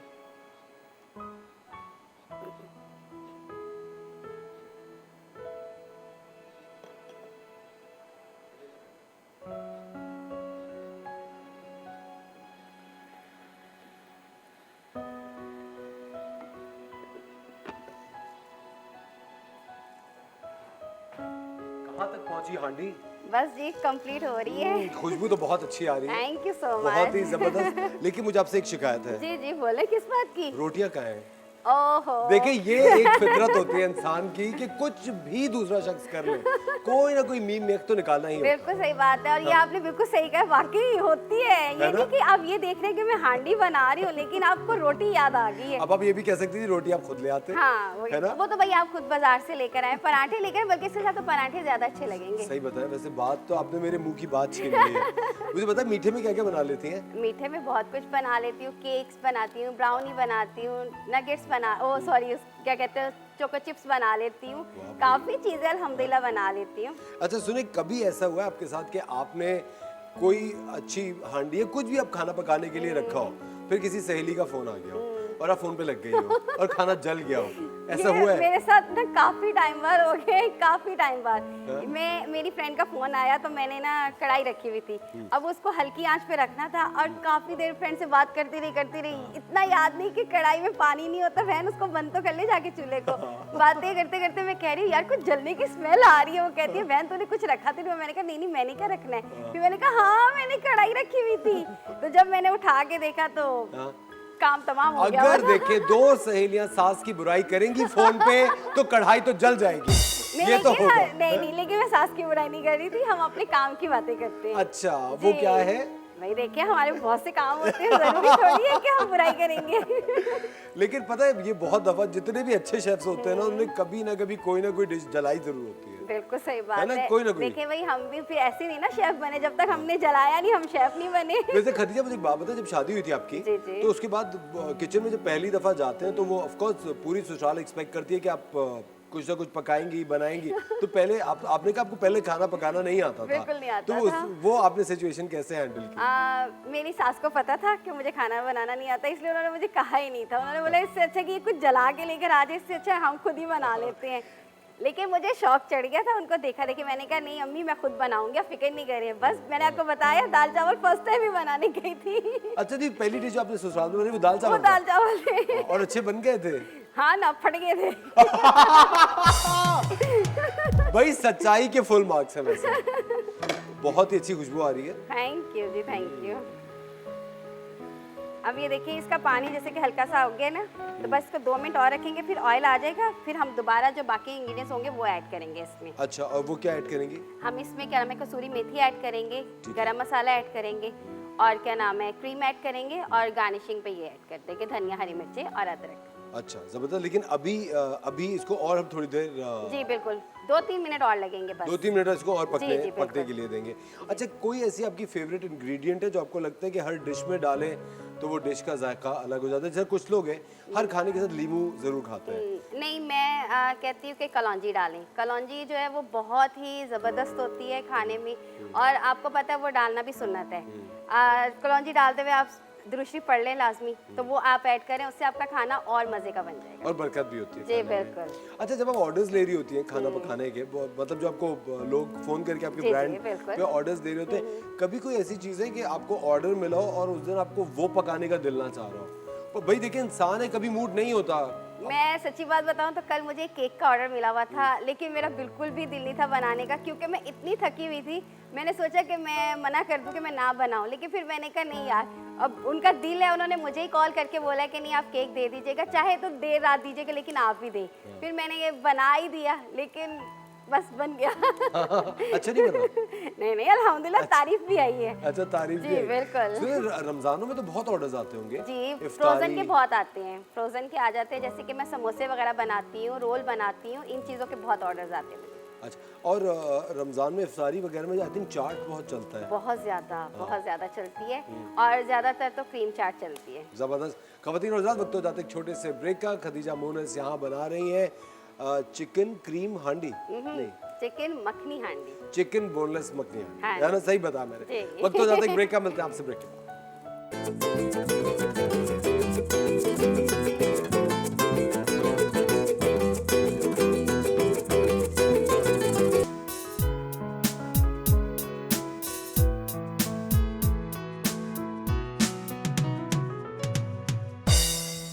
Welcome back ladies and gentleman, you watching the morning star. एक बार फिर आपको शो में वेलकम कहते हैं। चलते हैं किचन की तरफ और देखते हैं हांडी कहाँ तक पहुंची। जी खदीजा, हांडी बिल्कुल कंप्लीट हो चुकी है। बस अब हम इसकी क्या नाम है क्रीम ऐड करेंगे। तो इसको हम बिल्कुल हल्का कर देंगे और इसमें अब क्रीम ऐड कर दें। क्रीम हमारे पास 3 टेबलस्पून क्रीम है, ये हम इसमें ऐड करेंगे और इसको हम लोग 1 मिनट के लिए दम पे रख देंगे। आप दही या क्रीम कुछ भी ऐड करें, आप चूल्हा बिल्कुल हल्का कर लें, नहीं तो पैन को साइड पे करके डाला करें। इससे आपकी क्रीम या दही फटेगा नहीं।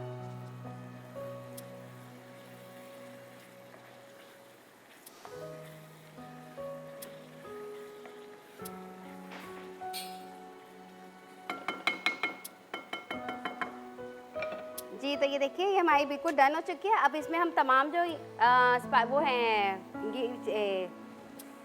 स्पाइसेस इंग्रेडिएंट्स जो हैं वो दोबारा डाल देते हैं। इसमें कसूरी मेथी डालेंगे हम 1 टेबलस्पून जो है, पहले हाथ पे रख के इसको अच्छी तरह से मसलेंगे इस तरह से। ठीक है जी। गरम मसाला डाल देंगे इसमें और हम इसमें डाल देंगे धनिया, हरी मिर्चें और अदरक।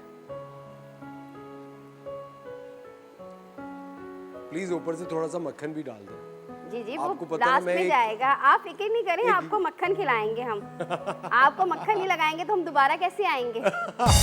खुदा की क्या बता, आप मेरिट पे आई हैं, मुझे मक्खन लगा के नहीं आई। कहाँ लेके जा रही है आप शो को? जी तो अब बस इसको हम दम पे रख देंगे, उसके बाद हम इसको डिश आउट करेंगे। तो ये हमारी बिल्कुल रेडी है डिश। और जब हम इसको डिश आउट करेंगे, हांडी में इसको हमने डिश आउट करना है और लास्ट में इसके ऊपर हम बटर रख देंगे बस। तो ये हमारी डिश तैयार है। एक बार प्लीज रेसिपी दोबारा बता दें। जी बिल्कुल, हम बना रहे थे चिकन बोनलेस मखनी हांडी। तो इसके लिए सबसे पहले मैंने जो मैरिनेशन की थी उसमें मैंने हरी मिर्चें डाल दी थी, 1 टेबलस्पून भर के डाला था। इसमें मैंने अदरक लहसुन की पेस्ट डाली थी 1 टीस्पून। इसमें नमक था 1/2 टीस्पून। इसमें क्या नाम है काली मिर्च थी 1 टीस्पून। धनिया पाउडर था 1 टेबलस्पून। ज़ीरा पाउडर था 1 टीस्पून। गरम मसाला था 1 टीस्पून। और इसमें हमने डाल दिया था क्या नाम है ये तमाम चीज़ें डाल के मैंने अच्छी तरह से मैरिनेट किया था चिकन में। चिकन हमारे पास 500 ग्राम था, तो तकरीबन आधा किलो होता है। ठीक है, वो हमने ऐड करके अच्छी तरह से मिक्स कर लिया था। अच्छा, यहाँ मुझे झटपट बनाना था, इसीलिए मैंने वो इसमें डाल दिया था, कढ़ाई में बनाने के लिए रख दिया था। नहीं तो आपके पास हो टाइम तो आप इसको आधा घंटा ज़रूर दीजिएगा, क्योंकि इसके और अच्छा फ्लेवर आ जाएगा फिर। तो हमने क्या किया, फिर कढ़ाई ली, कढ़ाई में हमने 2 टेबलस्पून ऑयल डाला था, साथ में हमने 1 टेबलस्पून बटर ऐड किया था। तो उसके थोड़ा सा गर्म हो गया था, फिर हमने इसमें चिकन जो मैरिनेशन की हुई थी वो डाली, हल्की सी सौते हुई चिकन। फिर हमने इसमें क्या नाम है दही ऐड करके इसको पकने के लिए छोड़ दिया था। जैसे ही दही ने अपना पानी खुश्क कर लिया था, ऑयल ऊपर आ गया था, लास्ट में हमने इसमें क्रीम ऐड की है। क्रीम को अच्छी तरह से मिक्स करने के बाद हमने इसमें सारी गार्निशिंग वगैरह डाली है, जिसमें कसूरी मेथी सी और धनिया और अदरक लहसुन था, और सॉरी इसमें कसूरी मेथी थी और गरम मसाला था। फिर इसमें धनिया, हरी मिर्चें और अदरक थी। तो बस हमने इसको रख दिया फाइनल। तो लास्ट में हम इसको जब डिश आउट करेंगे तो हम इसमें बटर ऐड कर देंगे। आप थोड़ा स्माइल भी कर सकती हैं, ऐसा लग रहा है डांट रही हैं आप।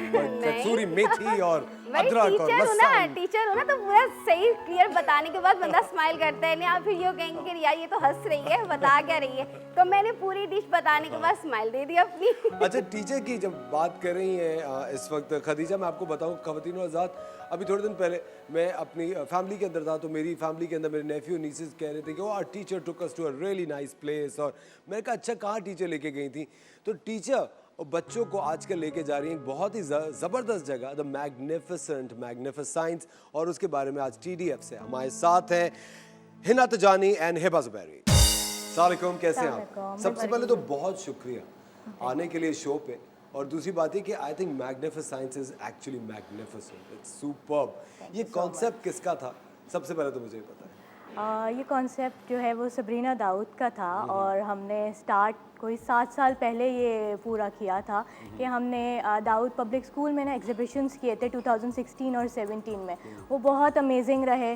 फिर हमने कहा कि चलो कुछ छोटा सा पायलट प्रोजेक्ट करते हैं, तो हमने एक साइंस स्टूडियो बनाया और उसके बाद जो है वो भी बहुत अच्छा गया 2018 में। फिर हमने कहा चलो let's bring something big to Pakistan. Yes, तो फिर हमने साइंस सेंटर पे काम करना शुरू किया एंड सितंबर 21 में ये हमने लॉन्च किया है प्रोजेक्ट और अब तक असफर हमारे पास जो हैं वो 3,40,000 से ज़्यादा लोग आ चुके हैं। Wow, Not 3,45,000, even- that's a lot. अभी तक जो है वो 2 साल भी नहीं हुए। सितंबर में हमारी 2nd एनिवर्सरी है और अब तक हमने इतने लोगों को केटर कर लिया है। एक्सेलेंट। और आप देखिए कभी कभी ये होता है कि हम लोग कभी अगर ब्रांड से मीटिंग करते हैं, किसी करते हैं, इतना ज़्यादा अंडरमाइन किया जाता है हमारी आवाम को कि अरे भाई इनको तो यही चाहिए, छालिया सुपारी टाइप चीज़ें। लेकिन आप देखिए पढ़ी लिखी बड़ी ज़बरदस्त जगह है मैग्निफिसेंस। अगर आप नहीं गए तो ज़रूर जाइएगा। कराची में इट्स एन अमेजिंग प्लेस। मतलब आई थिंक कहा ही जाता है कि बच्चों को ले जाना चाहिए, लेकिन मुझे लगता है बड़े भी इक्वली एंजॉय कर रहे होते हैं। सब में एक छोटा सा बच्चा होता है, मुझे ऐसा लगता है। अच्छा, हमारा कॉन्सेप्ट यही है कि वी केटर ऑल एजेस, सारे बैकग्राउंड, सारी एजेस को हम केटर करते हैं। हर फ्लोर पे जो है वो 4 थीम्स हैं और there are ground plus 3 floors. तो आप हर फ्लोर पे जाके कुछ ना कुछ बड़ा भी इंजॉय कर सकता है, बच्चा भी इंजॉय कर सकता है। बिल्कुल सही।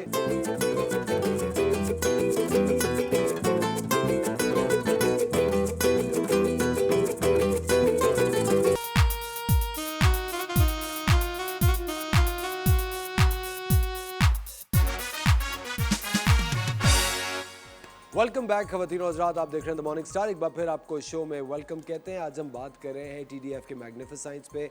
चिल्ड्रंस मार्केट दोबारा आने वाला है। आप मुझे एक बात ही बताइए कि ये जो है चिल्ड्रंस मार्केट, ये बेसिकली क्या कॉन्सेप्ट है और ये जो वापस आ रहा है तो ये क्यों वापस आ रहा है और कितना इन अ बिग वे वापस आ रहा है?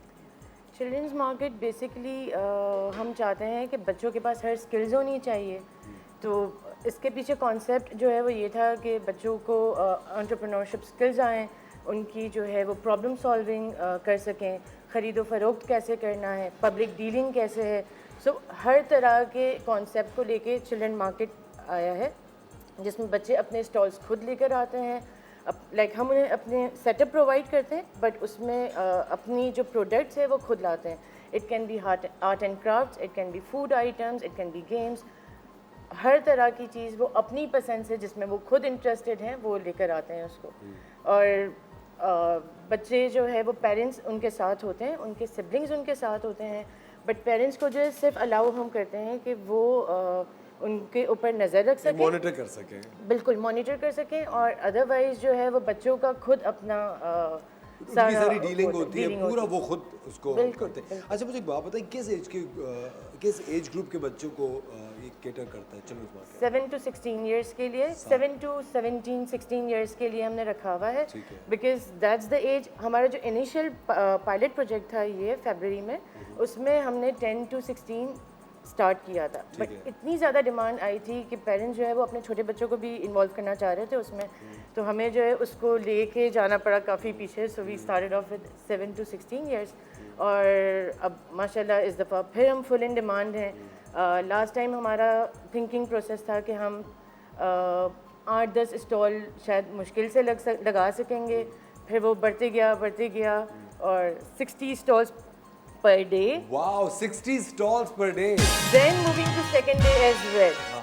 So हमें तो 2 दिन का दो दिन पे हम लेकर चले गए उसको, और इस दफ़ा अल्हम्दुलिल्लाह फिर हम 2 दिन के साथ आए हुए हैं। एज ग्रुप भी ब्रैकेट वही है 7 to 16 ईयर्स का, और 2 डेज़ पे कर रहे हैं। और इस दफ़ा हम एक दिन जो है वो अराउंड 62 स्टॉल्स और एक दिन हम 64 स्टॉल्स। Excellent, very nice. और ये सारे बच्चे लगा रहे हैं, सुपर, क्या अच्छी बात है। मुझे एक बात ये बताएं हिना अनहबा, कि आपसे अगर कोई रब्ता करना चाहता हो, जिस तरह बहुत सारे लोग शो देख रहे होंगे और वो सोचते होंगे कि जी हमारे बच्चे में ये स्किल है, तो क्या ये जो 64 स्टॉल्स आप लोग लगा रहे हैं, ये किसी स्कूल के बच्चे हैं या ये मुख्तलिफ कोई भी बच्चा लगा सकता है, या कोई किसी भी फैमिली के, या कोई एक सर्टन एक क्लास ग्रुप है जिसके ये बच्चे होंगे? ये इस पर थोड़ी सी रोशनी। अच्छा असफर, कोई भी स्टॉल लगा सकता है, सिर्फ एज ग्रुप हमारा क्राइटेरिया है। एंड इसके अलावा आपको पता है हमारे पास स्पेशल चिल्ड्रन के भी स्टॉल्स हैं, हमारे पास डिफरेंटली एबल बच्चों के भी स्टॉल हैं।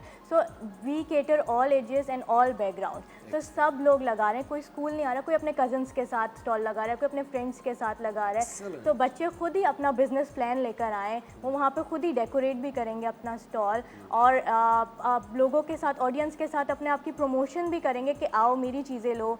ये bargaining, selling and business plan, ये सब हम उनको वहाँ पे सिखा रहे हैं। अच्छा, इस साल ये जो 64 स्टॉल्स आप लगा रही हैं, इनमें क्या क्या चीज़ें बच्चे लेकर आ रहे होंगे, आपको पता तो होगा?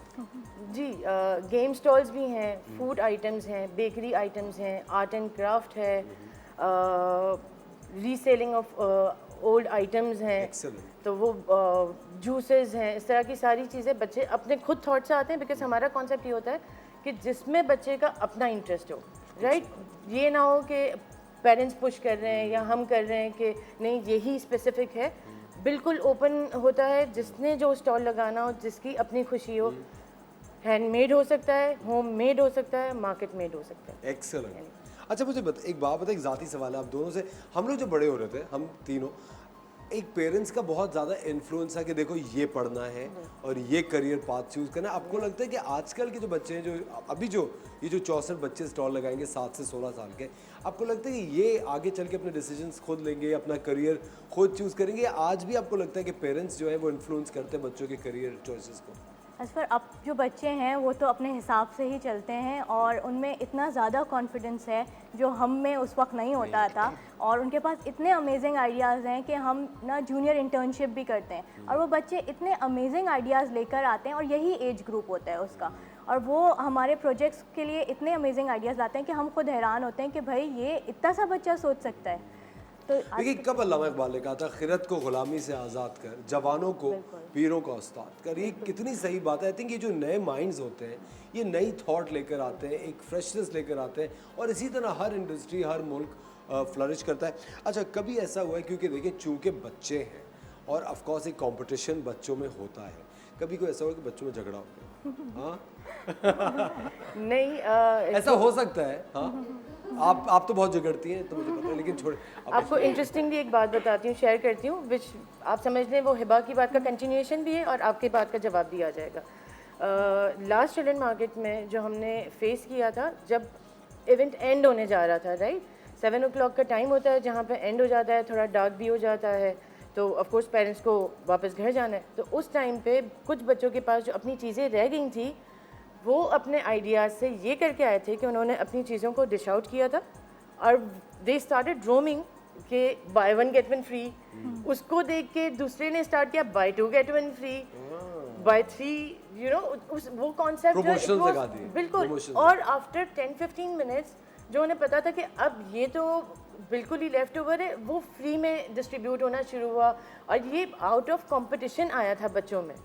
ये हमारी तरफ से कोई कॉन्सेप्ट नहीं था, ये कोई भी उससे नहीं आप भी था। सरप्राइज हो गए? वी वर लाइक शॉक्ड कि इनका जो मेंटल लेवल है इन बच्चों का, इट्स अमेजिंग, बहुत आगे है आजकल। बहुत ज़्यादा। जिस तरह अभी आप कह रही थी कि आपको वो एज ग्रुप पीछे ले जाना पड़ा 7 साल की उम्र तक, मुझे ऐसा लगता है कि आजकल 5 साल के बच्चे भी इतनी सेंसिबल बात करते हैं कि मुझे अपने आप को अगर कभी सोचूं तो मुझे लगता है कि आई एम सो बैकवर्ड, कि ये तो पूरी जनरेशन ही बदल गई है। They are so, you know, they are forward thinkers आजकल के बच्चे।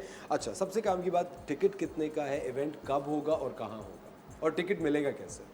अच्छा, टिकट जो है वो 300 का है फॉर द चिल्ड्रन मार्केट, और अगर आपको साइंस सेंटर भी विज़िट करना है तो पूरा पैकेज है हमारा, वो 1200 का है। ठीक है। और सबसे मज़े की बात यह है असफर, हम स्क्रीनिंग भी करें तो पाकिस्तान और इंडिया का मैच भी वहाँ पे स्क्रीन होगा, तो सारे क्रिकेट लवर्स भी हमें ज्वाइन कर सकते हैं। Excellent. जी।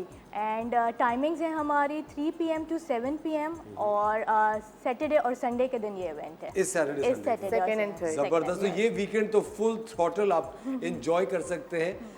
इस सैटरडे और इस संडे को, और टिकट मैग्निफिसेंट से ही मिलेगा। जी जी, ऑनलाइन भी अवेलेबल है और मैग्निफिसेंट से भी मिलेगा। जबरदस्त। ऑनलाइन जहाँ हमारी से आप टिकट वेबसाइट ले पे। सकते हैं वो आपकी स्क्रीन पे इस वक्त लिंक आ रहा होगा, लेकिन you can go to magnificent get the tickets.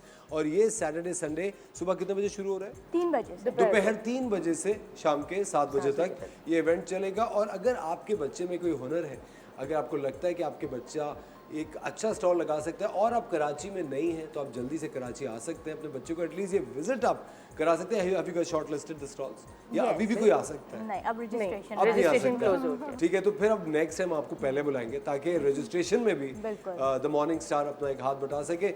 लेकिन इस सैटरडे संडे को आपने लाजमी मैग्निफिसेंट जाना है, फैमिली को लेके जाइए, हैव अ ग्रेट टाइम। और जो बच्चे स्टॉल लगा रहे हैं, उनके छोटे बहन भाई, उनके दोस्त पड़ोसी जो बच्चे, उनके लिए भी एक बड़ी ज़बरदस्त आगाही का ये इवेंट काम करेगा। It's called the children's market. ज़रूर जाइएगा, टिकट्स भी बड़े अफोर्डेबल है, मैग्निफिसेंट से मिल जाएंगे। और वीकेंड है, मैच भी है, पूरी फैमिली एंजॉय कर सकती है। और अभी हम एंजॉय करते हैं अपनी चिकन हांडी जो बन गई है। और मैंने डिश आउट कर भी दी है। आपसे मुझे एक और शिकायत शिकायत है खदीजा, पराठा मंगाया भी तो एक 2। अच्छा 2 हैं, चलो शिकायत वापस शिकायत हो बहुत करते हैं। गई। लेकिन खदीजा बहुत बहुत शुक्रिया आपका, थैंक यू सो मच। आपने 4 चांद लगा दिया आज के शो में। खवातीन और हज़रात, आपका भी बहुत बहुत शुक्रिया। Hiba and Hana, thank you very much for coming to the show. खवातीन और हज़रात, आपको भी बहुत बहुत शुक्रिया द मॉर्निंग स्टार देखने के लिए। कल फिर आपके साथ होंगे एक शानदार से शो के साथ। अपना ख्याल रखिएगा, खुदा हाफिज़।